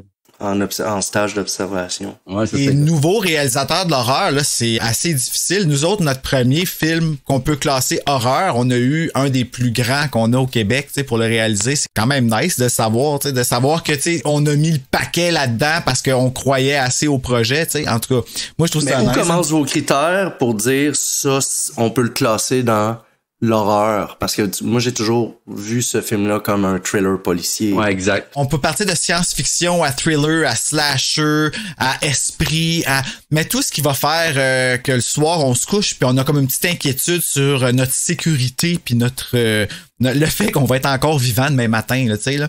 Le Collectionneur, moi, personnellement, je le vois comme un film d'horreur, pas juste à cause du contenu, mais tu sais, c'est aussi à cause de la façon qui a été apportée. Si on prend le poster de Scream 2 qui est sorti, c'est les deux visages qu'on voit qui sont apeurés des deux côtés. Ben, le Collectionneur, ici, c'est un peu la même chose, les couleurs. Tu sais, il y a les deux visages ici, les couleurs, le rouge sur le noir. Ça allait chercher cet imaginaire-là, peut-être un peu. Ben, c'est ça. Puis tu sais, quand on est allé voir le film, veut pas, il y a peut-être pas une grosse musique de fou quand que t'arrives puis tu nous fais faire le saut dans le film. Laurent, je parle à toi parce que c'est toi qui nous fais faire le plus de sauts dans ce film-là. Là. Il indiquera le dernier chemin. Reste quand même que les jumpscares, ils ont été efficaces. Moi, je me rappelle d'avoir été assis dans la salle puis que tu sors en arrière du sofa puis d'avoir vu toute la salle faire wow, qui comme. Mais toujours à l'existence de Frédéric Darville. Tu vas le tuer, le petit mort! Tu sais, on est sur le qui-vive tout le long. On sait pas si on va survivre. Il y a des membres dépecés. Puis, tu sais, veut pas. À la fin, il se ramassait en avant de cette statue-là. C'est grotesque, là, que ce soit vrai ou pas vrai. On a un film semblable à ça qui s'appelle Resurrection. C'est américain, c'est avec Christopher Lambert. Que, justement, le tueur, il reconstitue une statue, je me rappelle pas laquelle, puis il prend des morceaux de corps humain, puis c'est le même calibre, là. Puis c'est classé horreur. Fait que c'est pour ça que moi, je trouve que c'est assez horrifiant. Puis je pense que la communauté de l'horreur a vraiment accepté ce film-là comme étant un film d'horreur au Québec, parce que juste à voir l'engouement qu'il y a eu autour du film quand on a sorti, qu'on allait en parler, puis qu'on allait le décortiquer, on a eu une grosse réponse justement de nos auditeurs, donc je pense qu'il a gagné sa place. Ah ben. Mais moi, je te dirais, les thrillers psychologiques, c'était anciennement, tu sais, ils disaient, parce que tu sais, on en parlait un peu plus tôt, hors enregistrement, que l'horreur, autrefois, c'était un peu l'enfant pauvre, c'était le côté, je te dirais, un peu marginal du cinéma. C'était, on dirait, contraint à quelques weirdos ou à des gens qui, en tout cas, c'était comme marginal. Puis le thriller psychologique, c'était, ça, là, c'est Oscar-worthy, là. Accepté, ouais. Ben, vous parliez de Seven tantôt, qui est probablement le meilleur thriller de terreur que, exact. Que moi, je pourrais nommer, là. Absolument. C'est tellement bien construit, c'est lourd tout le long, la pluie, la bande sonore de ce film-là qui est super importante, puis les acteurs. Oui. Puis je vais faire deux autres comparables, tu sais, Le Silence des agneaux, qui en est un autre, qui est vu comme ça, qui a amené un des Oscars à ses acteurs et actrices, et Misery aussi. Ah oui, ben oui, c'est vrai. Qui est considéré aussi dans l'univers d'horreur, mais qui est un autre thriller, tu sais pas trop, tu sais, c'est un thriller psychologique aussi, mais que tu sais, Katie Bates a gagné un Oscar avec ça. Fait que, tu sais, c'était comme, ça, c'est la valeur de. Ouais, on s'éloignait des Christine, puis Et voilà, exactement. Alors même que... Jaws, est-ce qu'on pourrait dire que Jaws, il rentre dans cette catégorie-là? Parce qu'il y avait vraiment l'aspect peur, mais c'est ça qui a lancé la carrière de Steven Spielberg, là. Absolument. Puis au-delà de ça, là, dernière parenthèse avec ça, c'est que Jaws, ça a été celui qui a lancé les fameux blockbusters d'été. C'est ce film-là qui a créé ça. Fait qu'après ça, les autres disaient, hey, si ça fonctionnait pendant l'été avec celui-là, on va faire quelque chose qui attire, on va mettre des budgets. Tandis que, tu sais, ça a toujours été des trips psychologiques. Tu sais, d'entendre au Québec 5 millions et plus, quand j'ai entendu ça, j'ai dit, wow, parce que c'était pas ça. On le voyait peut-être dans d'autres productions, mais de dire pour un film comme ça, ça peut être aussi nuit pour la suite. C'est parce que je pense qu'on a demandé trop cher, moi puis Laurence. Tu sais, je pense qu'on prenait quoi, la moitié du budget à deux? Ben, c'est ça. La première partie qui part. Par chance, bon, après, les couteaux, c'est en plastique, là, ça coûte rien. Exact. On a donné des dons aussi, de temps en temps. Mais scoop, les morceaux humains, ça, c'était des vrais, par exemple. Ouais, ça, on peut pas couper partout, hein. Ça a dû sentir le yaourt. Est-ce que vous considérez, juste pour finir ce que vous disiez, j'avais jamais vu ça comme ça, qu'on pouvait les rentrer dans la catégorie horreur, même un film d'aventure ou de science-fiction comme Jurassic Park, est-ce que vous le rentrez dans une catégorie qui peut marcher avec votre podcast? Tu sais, Alien, qui a toujours été vu comme un film de science-fiction, ben, les gens font une espèce de mélange science-fiction-horreur. C'est comme un des premiers science-fiction-horreur. Fait qu'autant qu'il peut être vu dans les deux catégories. Mais même chose avec ces films-là, thriller psychologique, ça rentrerait là-dedans. Je sais pas pour vous autres, moi, me retrouver en avant d'un tyrannosaure, j'aurais peur un petit peu. Tu serais terrifié, hein? Juste un petit peu. Ouais, non, mais c'est pour ça que je pense que le premier, là, tu sais, en 94 c'est 94 ou 96 pourrait rentrer là-dedans parce 93. Que on n'avait jamais vu ça, puis c'était tellement bien fait, là, tu sais, à l'époque, c'était le premier avec autant de CG. Mais après, je peux pas dire que le deuxième, le troisième puis les autres, là, je pense, on avait vu, là, bon, ça peut faire peur à un tyrannosaure, je les mettrais plus dans la catégorie horreur, là, après, là. Ben, si ça peut te donner une idée, dans notre mois de la blague, parce qu'on a des thèmes à tous les mois, puis on a fait un mois de la joke, puis j'ai forcé Serge à regarder Twilight. Parce que c'est des vampires, on l'a rentré là-dedans. Puis vous travaillez encore ensemble. Tu peux voir comment je suis dédié à TSLP, hein? Ouais, mais il y a dédié puis dédié, là. Hein? Ça partit avec une joke, hein. J'ai vraiment commencé en disant, à un moment donné, j'ai fourchu de la langue en disant, je voulais dire Twilight Zone, puis là, j'ai juste dit Twilight. Et moi. Puis là, après ça, il s'est revenu des épisodes après, puis à un moment donné, c'est devenu une blague. T'es là. à un mot de pas être ennuyé pendant 3 films. Ouais. Si proche d'avoir du plaisir. Si proche. Oui. À 4 lettres d'avoir du plaisir. Et on a eu notre style Twilight ou non. En fait, c'était quoi le film avec Tommy Lee Jones qui se passait dans les bois, The Thing ou le film québécois Le Poil de la Bête là. Oh mon Dieu, oui. Avec Guillaume le Métivierge, même je pense qu'à l'époque il y avait Antoine Bertrand qui commençait. Oui. C'est sur Cinépop ça aussi. Donc si vous faites une soirée Cinépop, Poil de la Bête, collectionneur, les deux un après l'autre, let's go. Puis Twilight le mois prochain. Parle-moi de la blague. Parle-moi de la blague. Attendez de regarder ça au mois d'avril l'année prochaine. Ouais, c'est ça. Mais en essayant de revenir sur une note sérieuse, je vais essayer de faire ça slick. Laurence, on est en 2000, au début des années 2000. Tu dis qu'on te parlait du rôle de Grégoire. Dans ce temps-là, justement, la communauté homosexuelle, c'était pas encore aussi bien vu qu'aujourd'hui. Si c'est pas trop personnel de te poser ça comme question, est-ce que ça t'a fait peur d'approcher ce rôle-là, de finir peut-être avec un typecast parce que tu sais, t'étais quand même convaincant, là, on va se le dire. Puis... Bruno, il y a eu des petites palpitations. J'étais jeune, là. Je me rappelle, je suis allé voir ce film-là, je finissais le secondaire, je venais de faire mon coming out, je suis avec ma soeur, j'en vois le film, puis là, il y a comme un gars de mon âge qui est cute, qui fait un gay ouvertement, j'étais comme... Oh, wow! Mais ça a toujours été établi, Jean Baudin le dit souvent, que Grégoire est pas homosexuel. Ah! Il le répétait, ouais. C'est pour un peu survivre, hein? Il survit avec ça, tu sais. Exact. On l'a pas construit comme si c'était ça. OK, fait que ton approche était pas du fait qu'il Mais tu sais, on le voit, là, Grégoire, tu sais, il est assez rough dans son approche, mais avec Frédéric, avec Maude, il est pas maniéré, là, tu sais, parce que là, je veux pas dire que, tu sais, homosexuel égale maniéré.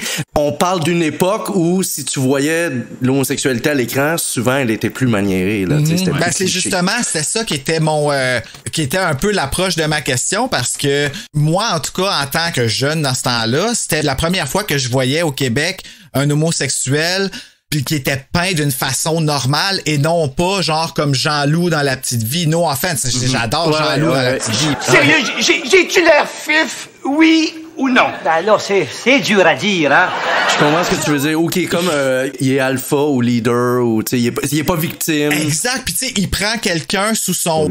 Pour revenir à la question initiale, est-ce que ça m'a fait peur? Pas du tout. Puis c'est pas non plus que ça m'a pas fait peur parce que on me l'a établi comme, mais là, il est pas gay. Mais tu sais, c'est comme, c'est une question que je me suis pas posée, là. Moi, en fait, là, la fameuse scène où Maude puis Frédéric me trouvent, ouais, qui s'est tourné derrière les faufounes électriques. Moi, ça me faisait tellement rire, là, la phrase où je dis, hey, ce gars-là, il me paye 100$ pour que je le suce puis qu'il me tape sa gueule après 100$. C'est bien gagné en 20 minutes. Ouais, je trouvais ça, c'est le fun de jouer des scènes de même, là, tu sais. 100$, c'est payant encore.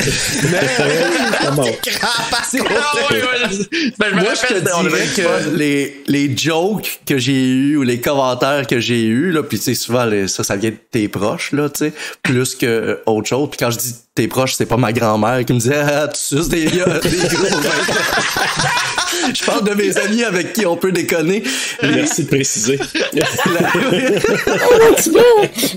Les commentaires là-dessus sont plus venus des amis, mais plus sur le fait que Grégoire, il se prostitue. Pas le fait qu'il se prostitue avec des garçons, là, tu sais. OK.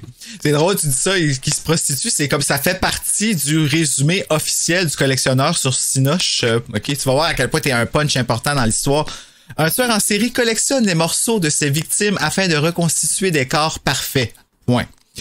Dans un contexte de violence, un adolescent se prostitue. Point. L'inspectrice Maude Graham enquête. C'est pas rien quand même. Ça a quasiment l'air meilleur sur papier. C'était pour vendre, c'était pour vendre. Mais En même temps, tu sais, on en parlait parce que moi, je trouvais que avec le recul, évidemment, oui, le film date, là, on se cache pas, je veux dire, les performances sont très bonnes, mais le film date, puis tu sais, les jokes, on voit que c'est des vieilles jokes de mon oncle. Et là là, ouais, les Yvan Ponton, Christian Bégin, là. Une femme à qui manque juste la tête. La femme par... on est occupé. Hey, moi, là, je regardais ça, puis on en a parlé d'ailleurs dans le balado, là, mais une des choses qui, moi, me fait un peu rire, puis on en a parlé ça aussi, c'est, tu sais, Luc Picard, quand il a eu son maquillage dans le bar, tu sais, avec la face bouffée, là, moi, je serais jamais parti d'un, il m'intéresse pas, mais de deux, je serais jamais parti avec une face de bœuf de même, là, une face enflée de même. Non, mais je me rappelle que c'était on purpose, tu sais, ils ont fait, ce personnage-là va être comme un magnet charismatique, mais avec, tu sais, une étrangeté qui peut devenir attirante, là, tu sais. C'est pas au hasard, là, qu'il est roux, pis il y a un nez aussi très spécial, la dentition aussi, il y avait une prothèse dentaire, là. Mais, tu disais, bon, le film date d'une certaine époque, puis Charles-André puis moi, je me rappelle, tous les deux, on s'est parlé au début de l'été. Ben, il y a quoi, 1 mois, là? À peu près. Avant même qu'on soit en contact avec les autres. Ouais, c'est ça. Puis les deux, on a dit, hey, j'ai réécouté Le Collectionneur. Puis les deux, on a fait, ça a mal vieilli. Ah, fait que c'est votre... vous avez ce feeling-là quand vous le voyez. Mais je me rappelle à l'époque, la fierté dans le tapis de ce film-là, le plus gros budget québécois, le premier thriller, tu sais, c'était grandiose, là, pour l'époque. Mais là, 20 ans plus tard, on fait, c'est ça, c'était il y a 20 ans. Ça. Mais tu vois, c'est justement ça, en plus, qui est drôle, parce qu'on avait parlé vraiment pas longtemps avant qu'on rentre en contact, puis vous autres, j'ai écouté l'épisode, puis je leur ai dit la dernière fois, ce qui m'avait frappé, c'est que ça m'a ramené à voir le film autrement. Puis je fais comme, tu vois, les yeux du public, il a pas si mal vieilli. Puis là, je comprends un peu plus pourquoi, parce que, tu sais, vous en avez parlé, vous avez, tu sais, t'écoutes le podcast, tu vois les détails. Puis de voir l'intérêt que vous portiez à tout ça, c'était comme, attends une minute. OK, pour nous autres, peut-être qu'on trouve que il y a des affaires que ça a mal vieilli, ces choses-là. Mais là, vous me l'avez fait voir sur une autre perspective. Là, je suis peut-être revenu un peu sur ma position, mais reste que c'est plus le fait de voir le public, de dire, moi, je le vois encore, puis je l'aime encore, puis regarde, vous l'avez amené sur un autre aspect, puis c'est sûr. Non, c'est pas que le film est pas bon, c'est ça. On disait, tu sais, c'est des fois, puis en même temps, tout est justifiable. On parle des collègues policiers de Maude, tu sais, j'imagine que ça se peut que ça soit de même en coulisses, là, des jokes de mon oncle grâce. Je suis sûr. C'est sûr. C'est ça, c'est qu'il y a beaucoup de références d'une autre époque, puis je vais vous en donner un exemple là, où je pense que ça arrive moins maintenant, mais je vais parler de mon personnage. Pourquoi dans un film à l'époque, quand tu vois un jeune qui est un peu un bum, là, comme Grégoire, tu sais, Grégoire, là, il vit pas dans la rue, là, en dessous d'une boîte de carton, là.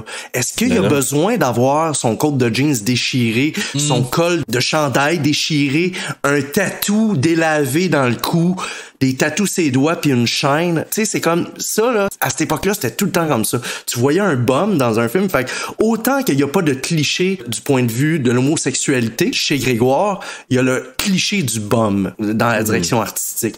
Et je vais faire une autre référence. Edward Furlong dans Terminator, tu sais, qui faisait quoi? Il avait 12-13 ans, mais c'est un petit rebelle. Not my mother, Todd. Pourquoi il a le coat de jeans, le pants déchiré puis la chaîne systématiquement sur le côté, tu sais? C'est une époque où on illustrait un bum comme ça, puis c'était systématique. L'image de l'époque, exact. Puis c'est drôle que tu fasses la référence, la similitude entre les deux personnages, parce que c'est la même similitude que j'avais fait par rapport à Grégoire. Chose que j'avais trouvé différente, c'est que moi, le linge, je pensais que c'était un fashion statement. Je pensais que c'était vraiment son style que je trouvais super beau en plus, parce que son gilet, il était... Je pense que c'est toi qui nous disais que c'était un gilet de fille. C'est un gilet de fille, puis tu sais, tu me dis fashion statement, là, c'est pas nommé, puis il faut pas que ça soit nommé, mais... Le gilet qu'ils ont pris, c'est un DKNY, genre à 700$. Parce qu'ils ont trippé sur la couleur, puis ce gilet-là, là, le fameux turquoise, là, l'aîné, là. Fait que, fashion statement. Wow, OK. Ben, tu sais, le fait, en plus, qu'il le fasse porter à un gars qui fait fait que ça change tout l'aspect et que ça y apporte la fameuse qualité rebelle. Ouais, puis d'aller jouer justement dans les codes où à cette époque-là, là, c'était pas démocratisé, là, mais tu sais, peut-être qu'à l'époque, on aurait dit plus androgyne, là. Ouais, c'est ça, mais tu sais, c'est intéressant. Tu sais, des gars qui se faisaient faire des mèches non plus. Ouais, effectivement, ça courait pas les rues, là. C'est vrai que tu me fais réaliser qu'il y a aussi un fashion statement. C'est tout à ton honneur de savoir que ça a même pas passé par ta tête d'avoir eu la peur d'avoir reçu ce typecast-là après, tu sais. Parce que surtout au Québec, notre bassin est plus petit. Fait que... Je sais pas si je peux me permettre une parenthèse par rapport à ça, parce que ça a toujours été, puis là je parle un peu plus de mon ami, mais reste que ça a toujours été une force de Laurent, je trouve, justement dans sa façon d'interpréter un personnage. Il se pose pas ce genre de questions-là. Tu sais, il va, il allait à fond, puis quand je disais que j'ai eu la chance de tourner avec des grands, mais puis qui en faisait partie quand c'est le collectionneur, parce qu'il y a beaucoup de grands acteurs. Ben, tu sais, c'est toutes ces petites affaires-là que tu finis par apprendre sur des plateaux, ces choses-là. Tu regardes les autres aller, tu regardes qu'est-ce qu'ils font, puis regarde, ce que je trouve c'est que moi-même, je me suis jamais posé la question envers est-ce que vous venez de demander, puis lui non plus. Puis là, vous autres, vous posez la question. C'est le fun de voir nous autres de l'autre côté, vous autres, comment vous le voyez, puis ainsi de suite. Fait que je comprends ton point, mais je sais pas jusqu'à quel point on va se poser ces genres de questions-là. J'ai l'impression que souvent, on va foncer dans le tas, puis... La question est venue après, c'est-à-dire, c'est pas la question, mais je me rappelle que si on m'avait offert tout de suite, après le collectionneur, un autre rôle où j'aurais fait un personnage homosexuel, là, j'aurais dit non. T'sais, j'aurais fait là, parce que tu veux pas te caser dans une catégorie... Deux back-à-back, ça marchera pas. Dustin Hoffman n'aurait pas fait un autre Rain Man. Un autre Rain Man après Rain Man, là, non plus. Là, Exactement. Moi, je suis curieux de savoir aussi, à la fin, il y a une fin alternative on a vue, là, on en a parlé pendant notre podcast aussi. Vous l'avez vu parce qu'elle est sur le DVD, hein, je pense. Ouais, c'est ça, exactement. Est-ce qu'il y a des scènes, à part la scène de la fin, qui ont été coupées puis dans lesquelles vous étiez puis que nous, on n'a aucune espèce d'idée? Parce que la fin, moi, je trouvais que c'était poète-poète personnellement, là, puis même la scène alternative, peut-être un peu meilleure, mais... Ça, les fins, Ben, précis, j'ai dit un peu meilleur. Ouais. Mais est-ce qu'il y a des scènes, vous vous souvenez, qui ont été coupées, dans lesquelles vous avez tourné? Oui, moi, je me rappelle de une, mais je me rappelle pas si t'étais là, Charles. Je sais que t'étais là au tournage, mais t'étais pas dans les scènes. Non, je tournais Quand pas. on tournait dans l'arcade, après, moi, je tournais la scène de l'autre côté au billard, parce que il y a une scène où on montre que je suis avec un autre homme. Tu sais, parce que Grégoire, là, à part la fois où il se fait donner la volée, ou qu'il va sauver Frédéric en disant à l'autre, lui, tu vas juste l'étouffer, trouve-toi-en un autre. Et Babette Brown, là, comment elle s'appelle le personnage? Le prof, là, ça, le prof. Ben, à part le prof, là, on le voit pas avec des hommes, Grégoire. Fait que, on le voit pas faire son métier. Donc, il y avait une autre scène qu'on a tournée où j'étais avec un autre monsieur, puis tu voyais qu'on était complices, puis que j'étais son jeune à lui, où on jouait au billard, là, tu sais. Puis aussi, je me rappelle très bien, parce que c'était super impressionnant, il fallait qu'on montre, genre, que je suis habitué de traîner dans les bars, probablement avec des messieurs. Donc, j'étais rendu un pro du billard. Il y avait un vrai pro du billard qui venait placer les boules, puis qui me disait, tu tapes là, puis il y en a 4 qui vont rentrer en même temps. Ah, mon Dieu! Tu sais, genre un champion du Québec, là. Fait qu'on a tourné une scène, puis je sais que t'étais là, Charles, parce que... Ouais, j'étais là au bord. C'était la même bâtisse où il y avait l'arcade et le billard, mais je pense que t'étais pas dans les scènes. Mais... Au 222. Ouais, c'est ça, amusement à Longueuil, ouais. Amusement 222, les centres d'amusement de l'avenir. Mais je me rappelle pas de d'autres scènes. On pourrait pas dire. Ils ont coupé toutes les répliques où Yves Corbeil disait, le 6 avec la petite barre en dessous. Ça, je suis triste, par exemple. Ça arrêtait plus, là. Certaines boules après l'autre. Parlant de billard et de boules. C'est ça, exact. See anything you like? La grange, là, ouais, c'est ça, à la fin, là, ça avait l'air vraiment tassé. Puis là, tu me dis que c'était en studio. Fait que je figure que c'était voulu, là, que vous ayez l'air pogné comme ça, là, puis que ce soit tassé, puis qu'il n'y a pas de grand place. Ouais, puis il y avait beaucoup de métal rouillé, là, tu sais, dans le décor, il y a beaucoup d'éléments, là. Je pense que ça rajoute à la claustrophobie de toutes les scènes, là, de la fin, là. Ah ouais, parce qu'à la fin, là, il y a comme une espèce de lourdeur, là, par rapport à ça, là. Ça filait comme tassé. Fait que ça, j'étais curieux de savoir si c'était aussi petit que ça, là, quand vous étiez-vous pogné quand ouais, il y avait quand même pas beaucoup de place, mais je dirais, ce que vous voyez, c'est pas mal l'espace qu'on avait, là. Des fois, c'est sûr qu'avec le plat de caméra, ça donne pas une bonne perspective, mais tu sais, il y avait un 3 pieds de large alentour de la table où on s'est tout promené alentour pis tout ça. Fait que non, c'était pas énorme comme place, mais reste que ça faisait grand justement où il y a peu d'entretien puis qu'il a tout le stock train puis il a juste fait de la place pour le moment. Ouais, il y a une chance que c'était pas des vrais aiguilles et des vrais couteaux, hein. Ça aurait pu être dangereux.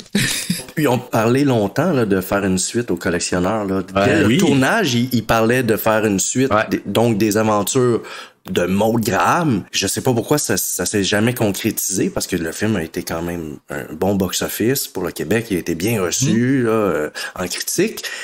Mais reste que, je sais pas si ça a joué, mais le film Le Collectionneur, là, c'est Luc Picard, là. Ouais. C'est plus Luc Picard, je trouve. Tu sais, c'est ce personnage-là là, qui nous fascine. Puis toute la scène de la fin, là, où il est complètement crackpot, puis il est tellement bon.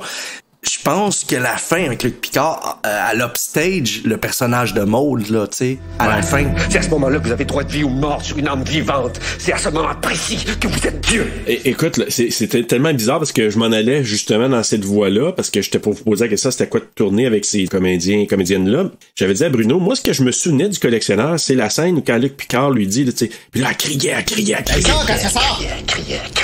Bruno, il aime pas ça quand je fais ça. Non. Mais quand il dit ça, moi, je me souvenais, entre autres, de ça parce que c'était tellement dément, puis les yeux pleins d'eau de Maud Guérin, quand il lui raconte tout ça, c'était tellement puissant comme scène que t'as raison, j'étais flabbergasté, comme on dit en québécois, de cette scène-là en particulier. La méthodologie là, de Luc Picard, là, de le voir travailler, c'est intimidant. Ah oui. Mais là, encore plus intimidant, je te dirais, quand t'es un jeune acteur, tu sais, que t'as peut-être moins de méthode, justement, de travail. T'es plus dans le laisser-aller, puis on essaie des affaires, puis la spontanéité. C'est ça.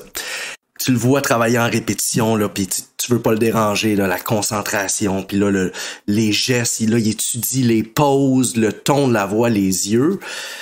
Puis là, en plus, là, lui, son personnage, avec les transformations, et d'être dans ces décors-là, ça rajoute là au réel de la chose, là.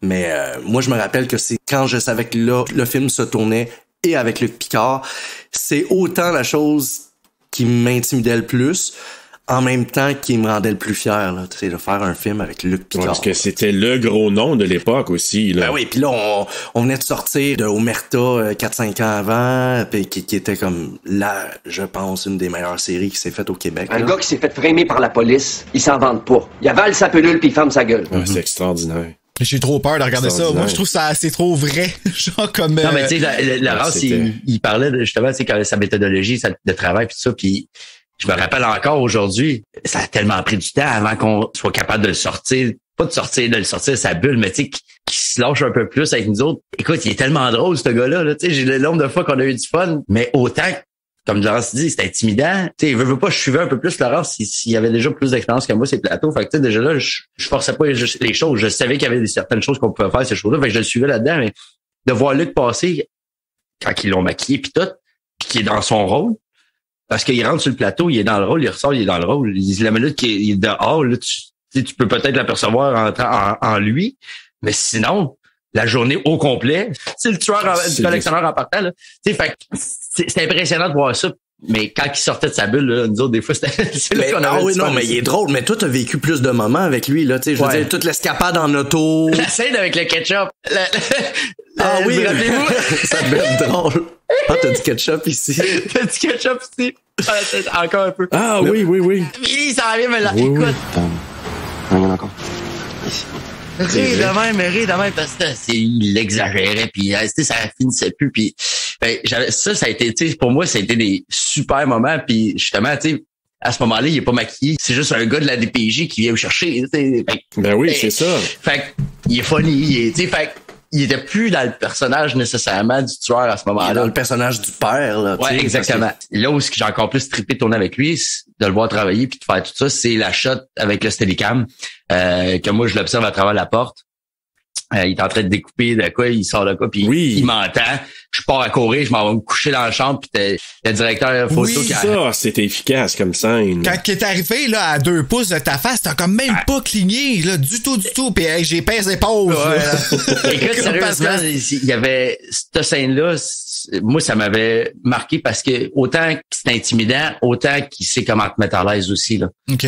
Il est hot le gars là, mais vraiment c'est quelque chose, tu sais. Non, c'est ça, c'est c'est tout un acteur. C'est un autre monde. T'apprends beaucoup de le voir travailler. Mais moi, je me rappelle, pour le peu que j'ai tourné avec lui, parce que même si on tourne pas ensemble, souvent, on se retrouve, on est ensemble la même journée, parce que chacun notre tour, on va aller faire une scène.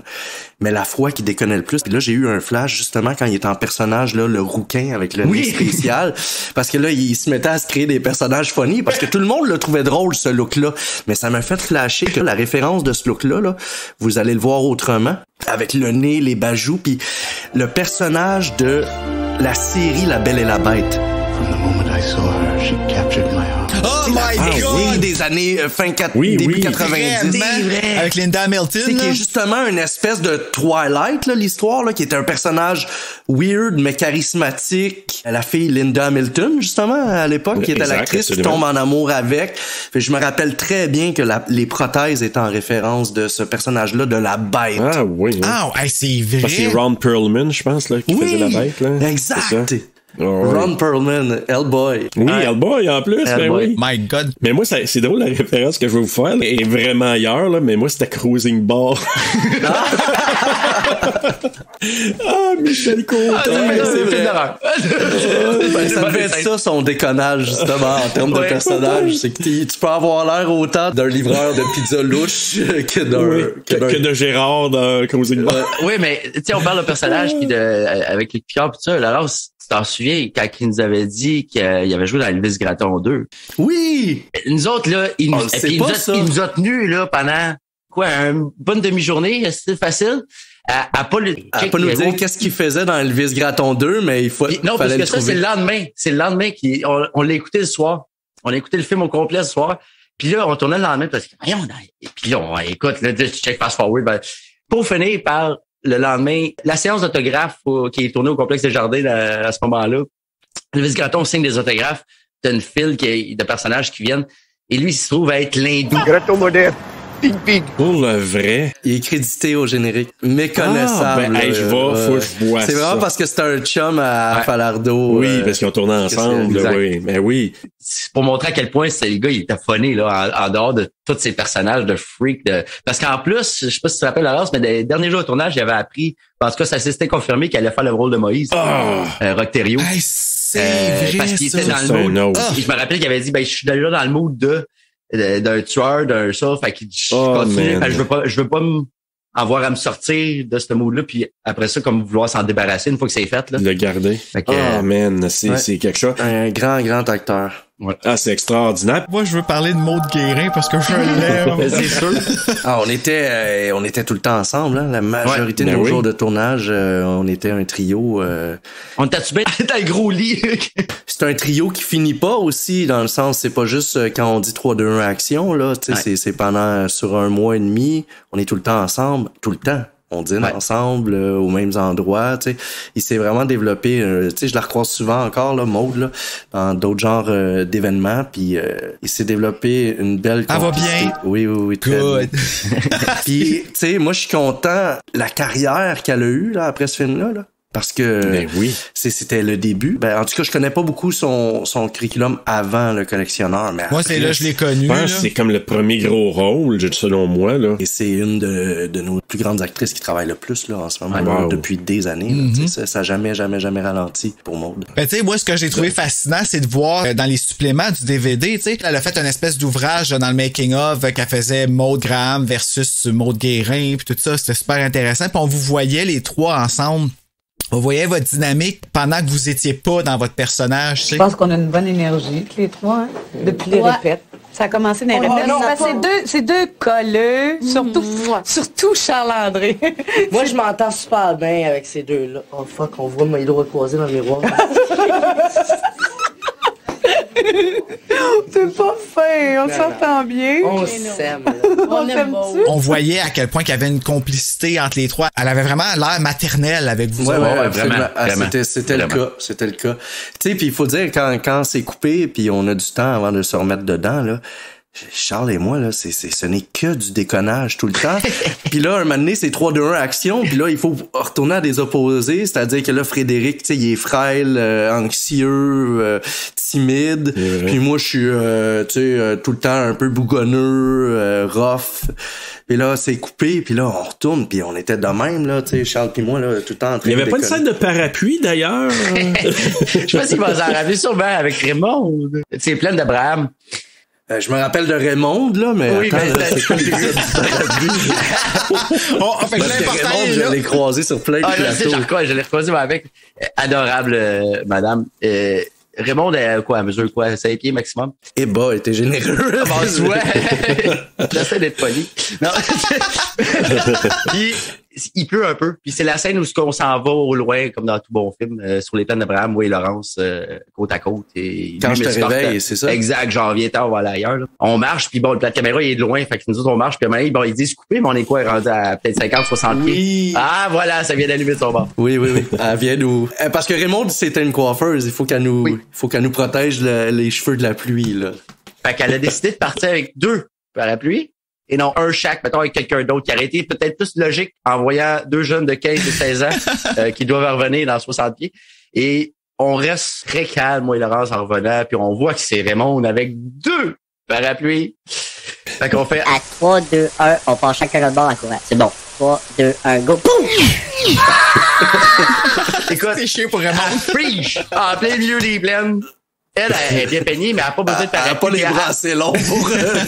Non, c'est ça. Exactement. Elle a fait des rallonges. C'est comme j'ai dit au gars, allô, Raymond. Laurence. Oui, un beau bonjour à Raymond. Je me demande et je soupçonne peut-être même quelqu'un qui l'ait réalisé, mais qui ait laissé faire la chose. Fait que la job d'une coiffeuse sur un plateau, c'est vraiment pas juste de placer les cheveux, c'est de s'assurer que les cheveux restent comme faux. Là. Ouais, ben, faut que tu sois raccord le plus souvent possible. Ce que je comprenais pas, c'est que j'avais une calotte. Fait qu'au pire, il vient juste avec un parapluie. Ouais, mais il y avait, dans mes cheveux, il y en avait de l'adlu, là, tu sais. Ouais, lui, il avait besoin de 2 parapluies, là, c'est pour ça. Ouais. C'est, les 2, c'était pour moi. Mais te rappelles-tu, Charles, il y a une personne avec qui on était tout le temps, tu sais, c'était comme notre fée marraine, là, sur le plateau, là. Émilie Malo, qui était la 3e assistante réalisatrice, dont j'étais complètement amoureux, là. Mais, attends, rajoute déjà, un peu, je vais le mettre en contexte. Émilie Malo, là, à l'époque, elle a quoi? 23 ans? 23, 24. Ouais, 24 peut-être. Magnifique jeune fille. C'est la fille de Reine Malo. On s'entend, là? Une reine. Oh, mon Dieu. Une reine de beauté du Québec, c'est sa fille. Mais oui. Drôle, là. Pis, tu sais, un dynamisme. Puis, vu que c'était la 3e assistante réalisatrice, le 3e assistant réalisateur sur le plateau, donc le premier, il gère le plateau, il gère plus l'équipe, là. Tu sais, bon, les horaires et tout ça. Le 2e assistant réalisateur, on le voit jamais, il est dans un bureau ou dans une roulotte. Lui, il prépare la journée de demain, les feuilles d'appel, les derniers préparatifs. Le 3e assistant réalisateur, c'est celui, normalement, qui s'occupe des acteurs hors plateau, tu sais, qui coordonne tout ce qui s'en vient tantôt. Donc, on était entre les 5. Tous nos temps libres se passaient avec Émilie. Je me rappelle même qu'on est allé au cinéma avec elle un week-end hors plateau, là, tu sais, parce qu'on a passé 1 mois et demi tout le temps avec Émilie. Tu sais, c'est ça l'affaire aussi, c'est que t'es traité comme des rois, là. Je veux dire, ils veulent tellement pas que t'arrives de quoi, tu sais, tu te blesses, whatever. Fait qu'ils veulent surtout, moi puis Laurence, on tient pas en place. Fait que déjà en partant, ils veulent avoir un œil sur nous autres non-stop. Puis ben c'est elle en plus qui est quand même, on s'entend, oui, elle est pas de notre âge, mais quand même proche de notre âge, tu sais. Fait il y a quand même une connexion qui se fait. Fait que ça a été, écoute, ça a été drôle, on s'est fait du fun déjà avec elle pour un paquet d'affaires. C'est pour ça souvent qu'on entend les acteurs dire, la phrase revient souvent, tu sais, ça va être triste de quitter tel plateau, c'est comme une grande famille, comme une grande famille, on l'entend souvent, tu sais, c'est parce qu'on est toujours ensemble. Puis effectivement, vu qu'on était jeunes, ben on était un peu plus maternés, là. Moi, je me rappelle, je pense que je venais d'avoir mon permis de conduire, mais il me donnait pas le droit de conduire pendant le tournage du film, là, tu sais, il continuait de venir me chercher le matin en navette à la maison puis de me ramener parce que tu sais, il y a tout l'aspect justement. Puis tu sais, tu dis il y avait tout un œil sur nous autres, et je me rappelle qu'un moment donné moi j'ai pété une petite coche parce que quand on était sur le Mont-Royal, il y avait un 4 roues, tu sais, pour déplacer des équipements, puis tout. Puis je voulais essayer le 4 roues. Puis là, ils ont fait, non, tu peux pas. Je fais, voyons, j'ai déjà fait ça du 4 roues souvent, là. Je veux juste aller faire un petit tour. Puis c'est comme, non, tu peux pas. Puis je me rappelle, ça m'avait fâché, là, de faire, voyons, là. Ben, ils protègent leur investissement, veut pas. Les assurances, ça, exactement. Comme couvrir les risques. Tous les acteurs ont des clauses, là, au point de vue des assurances, là. Quand Guillaume tourne un film, il peut plus aller faire de parachute pendant le tournage, là, tu sais. Ce qui est un peu normal pour les, tous les producteurs et tout ça. Non, c'est surtout pour éviter qu'ils fassent un les pieds dans le vide 2. Ils veulent se protéger de tout ça. Si t'es assez malade pour te planter, tu l'amènes pas dans tes conneries. Ben moi, avant de finir, c'est ça, je voulais essayer un petit jeu avec vous autres, les gars, puis en même temps, c'est plus pour moi qu'on le fait parce que ça me permet de me prendre pour Maud Graham. Non, c'est rendu là, pourquoi pas se planter? Je le voulais, ce rôle-là, mais tu sais, quand tu prends contre Marina Orsini puis contre Maud Guérin, t'as aucune chance. Tu es coupable. Donc, la première, c'est pour toi, Charles-Antoine. Charles-Antoine, il est pas là, Charles-Antoine. Charles-Antoine, c'est ça de même. Excuse-moi. Tu couvres ça au montage, je recommence avec la première. Ouais, c'est ça, c'est facile. Ça. Alors, je recommence. Charles-Antoine. Non, c'est pas ça. Alors, est-ce que tu te sens prêt? Reviens, Frédéric, là. OK. C'est ton liste de tabarnak, c'est pas mes culottes, ça! Ça va, je suis revenu. Donc, je suis Maud Graham. On le voit si je réponds au téléphone, c'est Graham. Pareil. J'ai pas le temps de jouer à mer, puis j'ai pas envie de perdre ma job. Plus légal que ça, tu meurs. Là, Charles est supposé donner l'ancienne réplique ou on a un buzzer? La prochaine réplique ou on a un buzzer? Non, fallait que je la donne. Je la sais pas. moi, je la sais. Vas-y donc, ouais. Plus illégal que ça, je meurs. Non, pas tout à fait. C'est plus merci pour le bacon, Madame Graham.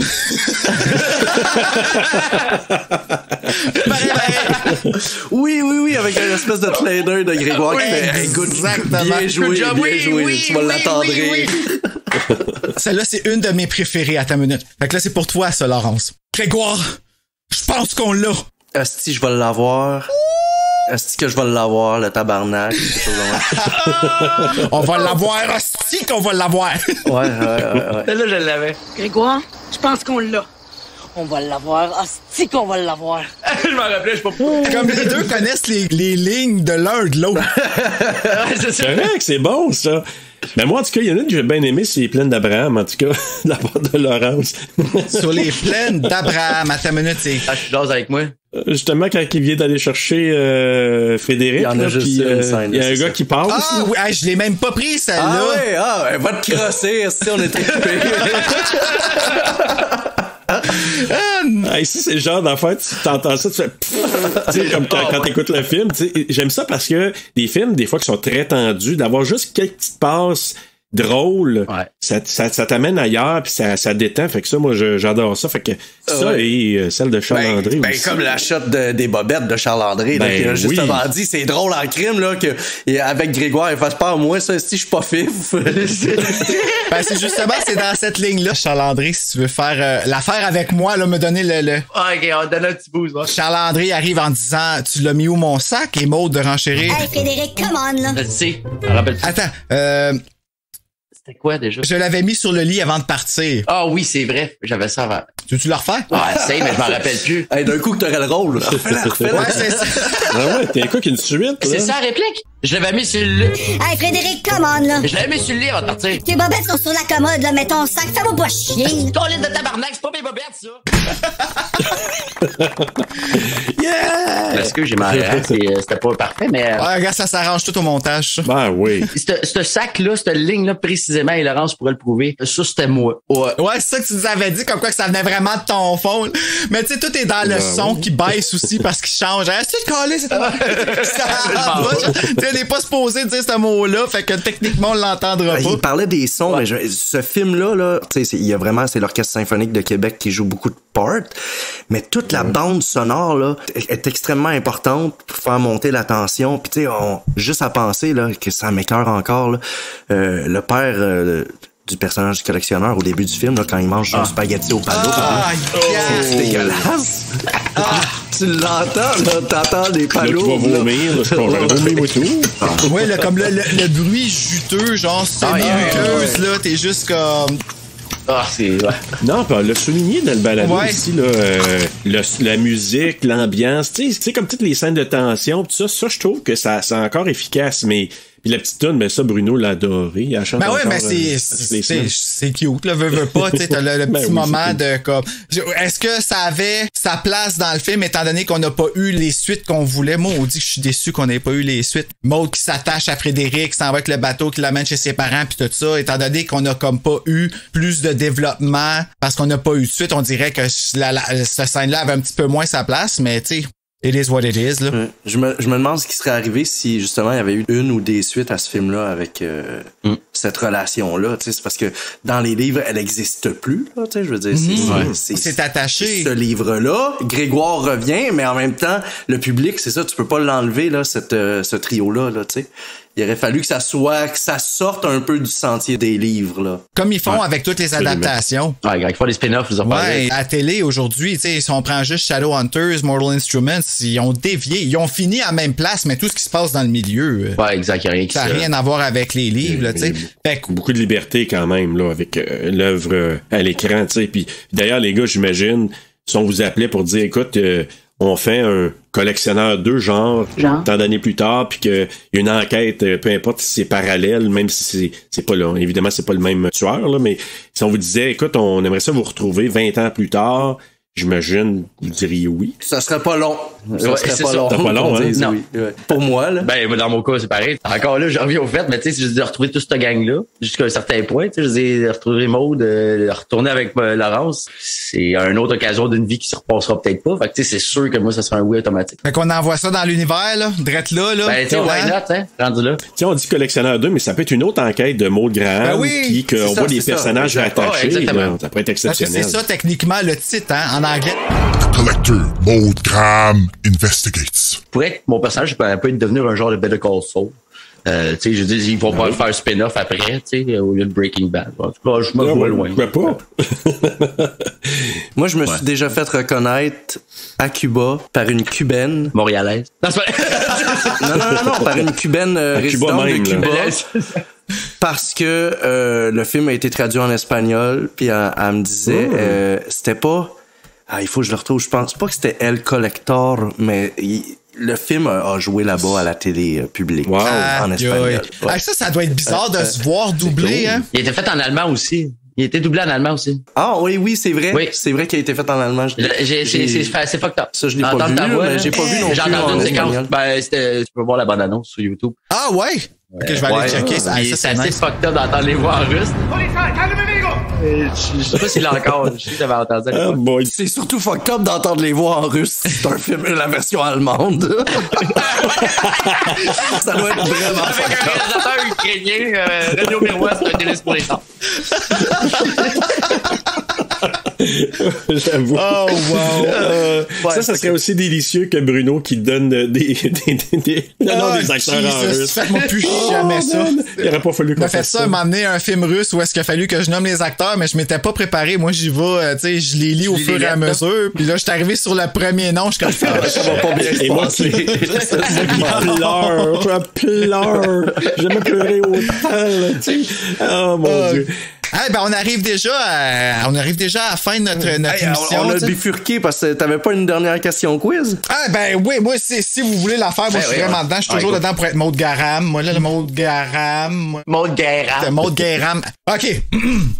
Là, faut que ce soit une bonne, parce que c'est pas une facile, puis tu sais, un acteur professionnel comme moi, faut que ça se prépare. Là. Donc, sinon je suis petit. Oui. Donc, j'ai pas mal de raisons de penser que le prof est dangereux. Il est pas dangereux, il est sweet au bout. Quelque chose d'autre. Le prof s'appelle François Berger le jour, puis Babette Brown le soir. Babette Brown, c'est un travesti, tu savais-tu ça? Fuck oui, esti. Bon, on se calme.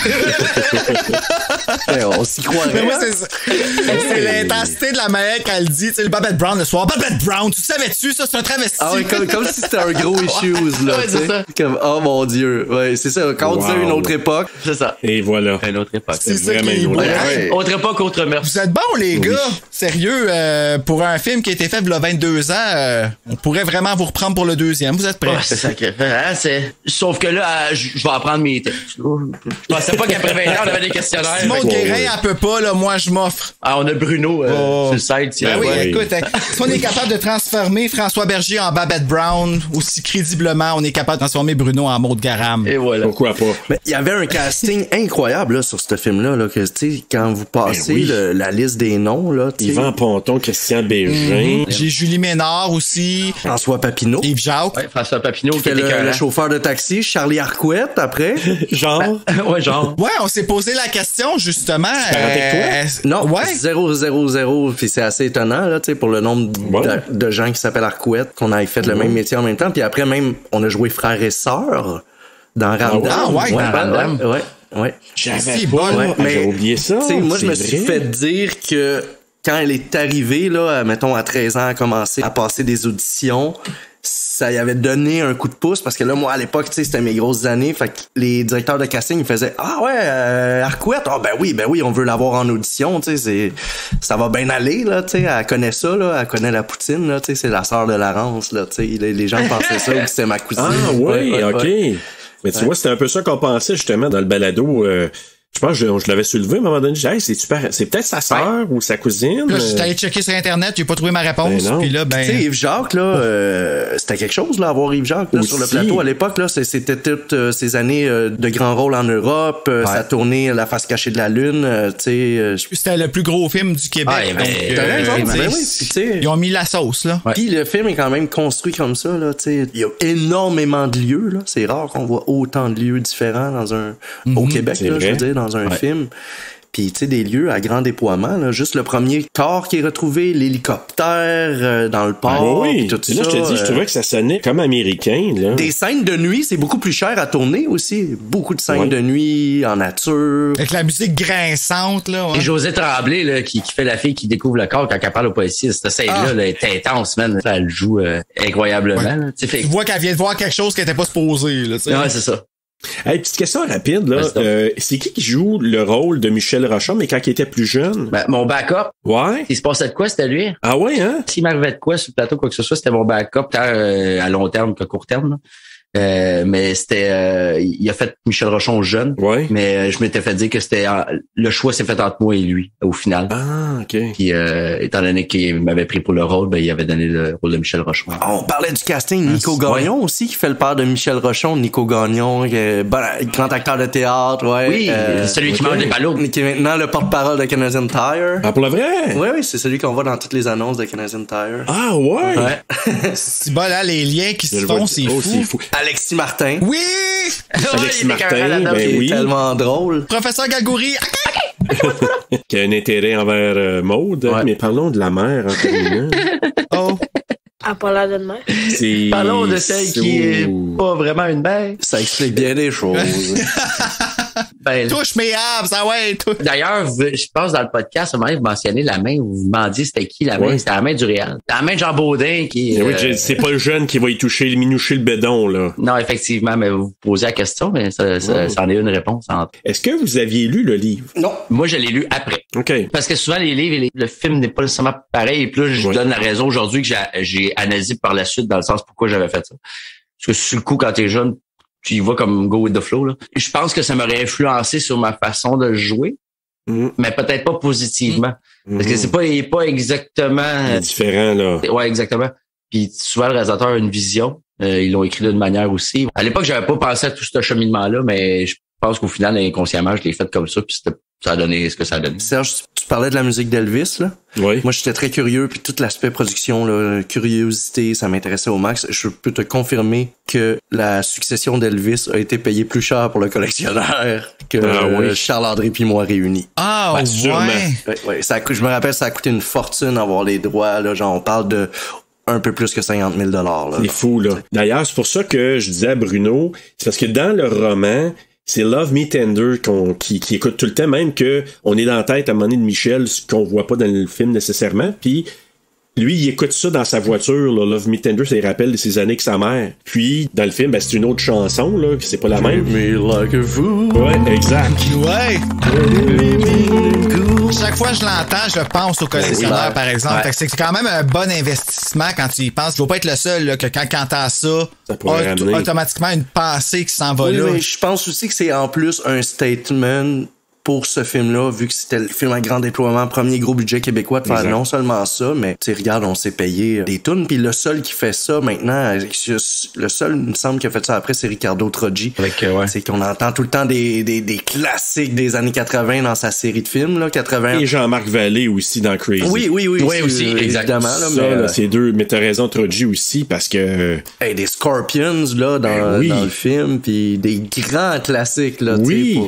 Puis moi, mon hypothèse, je me suis dit, d'après moi, ils ont pas pris Love Me Tender parce que ça aurait été peut-être encore plus cher. Probablement. Parce que c'était la toune du roman. Ah, parce qu'elle est plus connue. Ouais, c'est ça. Tandis que là, c'était l'autre toune. Puis à un moment donné, quand je vois ça au début du film avec la mère, puis même à un moment donné, je pense que c'est toi, Charlandin, dans Frédéric, qui dit... Tu sais, c'est quoi Bruno qui dit quand il voit la photo?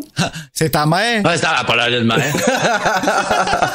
Et on était tellement d'accord.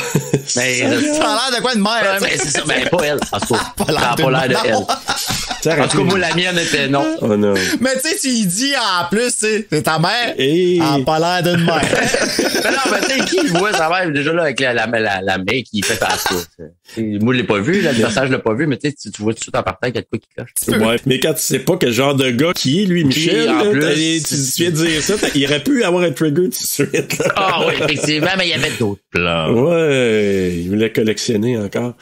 Mais écoutez, les gars, c'était vraiment super cool. On apprécie énormément que vous ayez pris ce temps-là. On voulait donner encore plus d'amour aux collectionneurs parce que oui, c'est pas un film qui a vieilli parfaitement, mais en même temps, il y a un cachet vraiment spécial pour nous, là, ce film-là. Puis ça peut redonner encore plus le goût aux gens de réécouter le film encore, puis d'y trouver une petite place spéciale dans le cœur. Moi, je pense que ça va avoir atteint une certaine cible pour nous, n'est-ce pas, Bruno? Oh yeah, en tout cas moi, ça a fait en sorte que hier soir, j'étais sur Cinépop puis j'ai réécouté le collectionneur. C'est vrai? Ben, c'est parce que je me suis dit, je vais aller chercher des phrases, mais t'embarques, veux pas, puis tu sais, il y a tellement de nostalgie dans ce film-là. Je me rappelle, je travaillais au cinéma, je me rappelle que maintenant on n'avait rien à faire puis qu'on redessinait le poster. Je me rappelle qu'il a commencé dans la salle 4, puis après ça, il était dans la salle 2, dans la salle 7, pour finir dans la salle 9. Puis qui était là longtemps, puis tu sais, pour moi ça je sais que ça dit rien aux gens, mais je me rappelle dans quelle salle qu'il était parce que c'est dans l'ordre qu'il allait, ok, ben tel film, puis quand il partait de la salle 4 puis qu'il allait dans la salle 2, c'est parce que le film marchait. Wow. Et là, ben d'arriver là aujourd'hui avec toutes ces années-là plus tard dans un nouveau projet, que vous ayez pris le temps de venir parler de ça avec nous autres, les gars. Merci 1000 fois. C'est vraiment avec plaisir. Puis moi, je vous remercie à l'inverse parce que, tu sais, tantôt, on disait, moi, je l'ai revu cette année, là, peut-être à la limite 2020-2021. Puis je disais, ça a pas vieilli comme je pensais. Mais là, vous me l'avez fait analyser d'une autre manière, c'est-à-dire là on en parlait comme d'un film, puis là peut-être que je le reverrais d'un point de vue de cinéphile, alors que quand je l'ai écouté cette année, 20 ans plus tard, je le regardais avec mes souvenirs du plateau de tournage. Mais effectivement, tu sais, il y a beaucoup de soucis du détail dans ce film-là. Puis il y a un build-up qu'on a rarement vu, même probablement après là dans des films québécois là, tu sais, mais il y a effectivement vous me le faites réfléchir d'une nouvelle manière. On le réécoutera ensemble, Laurence. Ouais, c'est une bonne idée. Je trouve encore que ce film-là était destiné à avoir une suite, pas une suite avec le personnage de Michel Rochon, parce que on le voit juste dans la façon que le film finit. Là, tu sais, il y a quelque chose. Il y a quelque chose qui finit vite pour avoir eu autant de personnages puis avoir compris autant de psychologie, autant du Michel Rochon que de s'être attaché à d'autres personnages. Là, t'sais.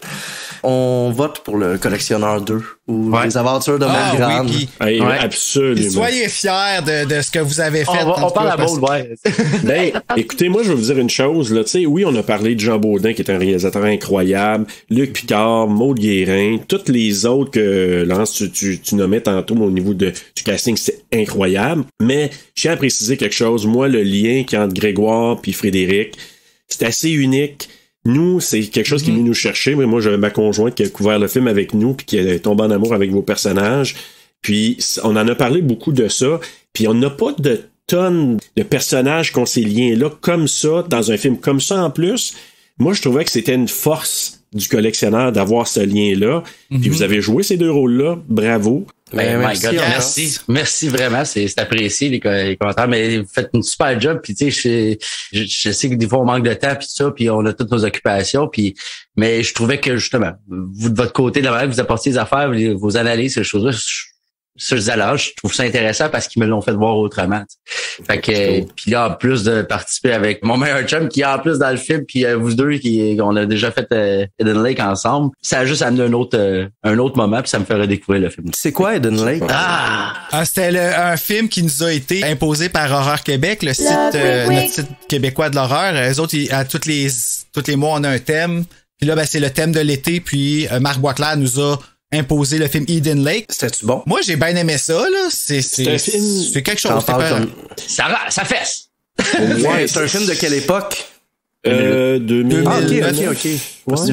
2008, dans la saison là. Ouais, dans ce bout-là. Avec Michael Fassbender, puis Kelly Riley, qui s'appelle, c'est australien. C'est pas un home invasion parce que ça se passe dehors, mais c'est un peu la formule home invasion de Strangers, tout ça, là, tu sais. Puis c'est violent. Moi, j'en ai un film à vous recommander. Si jamais un autre film québécois, je sais pas si ça va rentrer dans votre catégorie, mais là, visiblement, vous êtes des cinévores. C'est probablement mon film préféré québécois. Je l'ai écouté tellement de fois, là, ce film-là, là, quand j'étais jeune. C'est La Conciergerie des monstres de Michel Poulette, le réalisateur. Oui. C'est adapté d'un livre de Benoît Dutrisac. Qui est auteur et donc réalisé par Michel Poulette. Il y a un casting dans ce film-là aussi incroyable. Le personnage principal est joué par Serge Dupire, tu sais, qu'on voit pas souvent. Oui, c'est vrai, ça. Qui a travaillé beaucoup en Europe. Mais écoute, Isabelle Richer, David Lahaye, Marc Acoto. Comment il s'appelait, celui qui faisait la Ribouledingue, là, qui est mort, là? Le Sabourin? Non, le français qui se fâchait tout le temps, là. Qui avait sa troupe de théâtre. Mais tu parles-tu non, pas. Mais tu parles de Piccolo, Paul Buissonneau. Piccolo, Elisabeth Chouvalidze. OK, wow. Cloutier, je me rappelle plus de son prénom. Le casting de ce film-là, c'est un super film à regarder, qui est plus thriller policier, qui va, tu sais, je pense pas qu'il va jouer dans l'horreur, peut-être dans les codes. Mais excellent film à vous recommander. Je vais checker ça, puis si ça fit dedans, puis que ça tente de venir le couvrir avec nous autres, tu es le bienvenu. Ah, ben certainement. Oui, si tu l'as vu autant, là, ça serait vraiment cool. J'ai vu ce film-là au moins 15 fois. Wow! OK. Ouais, mais j'avais un lien avec Michel Poulette quand j'étais plus jeune, puis moi, mon rêve, c'était d'être réalisateur, tu sais, puis il était fin, il voyait ma curiosité, il prenait du temps avec moi, tu sais, fait comme quand ce film-là est arrivé, tu sais, je pouvais pas ne pas l'écouter, là, puis ça a peut-être été influencé par le fait que j'ai adoré ce film-là, puis je l'ai vu très souvent, mais c'est un très très bon film. En tout cas, puis Michel Poulette qui a collaboré aussi avec RBO. Ben oui, qui a commencé sa carrière comme ça, mais qu'après, il a fait énormément de films, là, Michel Poulette, là, c'est probablement un de nos réalisateurs les plus actifs, mais c'est que souvent il fait des movies of the week, des films de série B américains, mais il travaille énormément, là, ce réalisateur-là, tu sais. D'ailleurs, tu sais, tu disais Bruno Cinépop, là. Ouais. Il y a beaucoup de films Cinépop. Il était très actif dans le genre thriller, que si tu regardes, c'est signé Michel Poulette, là. Ah, oui. Beaucoup de films, là, de série B. On ira voir ça. T'en parles de Cinépop. Si les gens sont intéressés, comme on l'a dit dans l'épisode, pour aller revoir Le Collectionneur, il est sur Cinépop sur demande, donc facile d'accès. Sinon, il est facile aussi à se procurer dans les Archambault. Il est encore distribué. C'est Crystal Film encore qui distribue le DVD. D'ailleurs, c'était son gros bébé, ça. C'était son première grosse production. Imagine! Ouais, c'était un distributeur qui c'est un de ses premiers films. En tant que producteur, en production, ouais. Mais je sais pas si c'est encore Crystal, c'est devenu les films Opal, là. Mais c'était distribution Crystal Film à l'époque, puis il avait créé la compagnie de production Crystal aussi. Comme tu dis, ça a peut-être changé à cette heure. Non, mais ça a pas changé parce que c'est sûr que c'est pas le genre de film où il réédite des copies, là. Ça veut dire que s'il y a des copies, c'est ce qui reste de l'époque, là, tu sais. Je suis pas mal convaincu. Ouais, parce qu'il y a pas mal convaincu qu'en général, au malheureusement. Québec, ils doivent plus vraiment produire des DVD ou des Blu-ray tant que ça. Non là, plus. Il en sort quelques-uns, mais il faut vraiment, il faut quasiment sauter dessus. Écoute, je vois ça sur les marchés en ligne, là. Oui, c'est vrai. Ben, puis c'est rendu des raretés. Le monde, Carmina, là, le monde qui l'ont, là, c'est pratiquement une rareté, là. Le monde capote. Ceux qui le trouvent en VHS ou même en DVD sont là. C'est où tu l'as trouvé? Ben oui, c'est ça. C'est drôle, Carmina. Oh, oui, j'aime les chants de baseball. Ça, je la sors encore. Oui, j'aime les chants pis le baseball. Ah, c'est vrai que c'est drôle, cette phrase-là. Pis le baseball. Ou le squeak. Non, mais vraiment, on en a des très bons. Faut se le rappeler, puis il faut se le ramener parce que... Ouais, c'est aussi Carmina, on va le couvrir bientôt. Là, on avait parlé là, comme quoi qu'on voulait le faire parce que c'est des vampires, ça compte. Ben oui. Ah oui, il faut. C'est ça qui est cool avec vous autres, vous ramenez des affaires du Québec en plus. Puis tu sais, oui, vous faites des spéciales puis cette affaire-là avec les films québécois. Mais tu sais, justement, on a besoin de monde comme vous autres pour ramener justement des fois des films perdus ou des petits bijoux perdus que les gens ont peut-être sauté à l'époque et qu'aujourd'hui, je savais même pas que ça s'était fait. Fait que je vous lève mon chapeau pour ça aussi. Ben, merci beaucoup parce que on va peut-être ouvrir une porte, c'est une première, mais ça serait drôlement, puis là, Bruno, je suis pas mal sûr que toi aussi tu verrais ça, mais ça serait drôlement intéressant si on a d'autres bijoux comme ça, d'avoir un record d'il y a comme 20 ans, tu sais, comme 20 ans plus tard, avec les souvenirs des gens, un peu comme ce qu'aux États-Unis ils font avec Scream Factory puis Shout Factory, là, tu sais, de faire vraiment des spéciaux de derrière la scène, que les gens adorent, mais de faire ça avec d'autres films, puis de le dire, 10 ans plus tard, 15 ans plus tard, et là, avec le collectionneur, presque 20 ans plus tard, c'est extraordinaire de pouvoir vivre ça, puis on ouvre une porte, puis pourquoi pas en faire d'autres, Bruno? En fait, ce film-là est majeur, quand on y pense, tu sais. C'est vrai. Absolument. Tu parles du collectionneur, là? Ouais. Ah oui, je suis entièrement d'accord. C'est pas juste à nous autres que ça va, là. C'est vraiment pour tous nos auditeurs qui nous écoutent en ce moment puis qui sont comme ailleurs. Qu'est-ce que c'est devenu le collectionneur? Parce que c'était bon, ce film-là. C'était vraiment bon. Absolument. Je vais le réécouter en plus. Puis on va s'organiser sûrement une soirée avec un bol de chips et de la bière. Vous devriez enregistrer vos commentaires en le faisant, faire une piste de commentaires. Là. On va se filmer comme quand les Canadiens scoraient, tu Eh sais. oui! On va faire on va rééditer une copie sur YouTube avec... Sans face, pourquoi pas? Nos commentaires. Il y a des gens qui aimeraient ça. Je vais te le dire pourquoi pas. Parce que Charles pis moi qui fait des commentaires, ça va juste déconner tout le long. On réécoutera pas le film, on va juste dire des niaiseries. Il va y avoir plein de bip. Ok, ça, on peut pas dire ça. Ah non, ça il va y avoir 3 mots qui vont apparaître pour 1 heure à peu près de contenu. Alors, la seule affaire qu'on va pouvoir garder, c'est regarde, c'est Luc Picard. Le reste va tout être censuré. Ça serait trop bon. Hey, merci les boys, vraiment, là, les gars, c'est super apprécié. Bruno, écoute, moi, j'étais encore un peu flabbergasté de ce qui arrive, fait que là, je vais aller me remettre de mes émotions. Puis d'ici ce temps-là, les amis, je vais vous dire, faites de beaux cauchemars!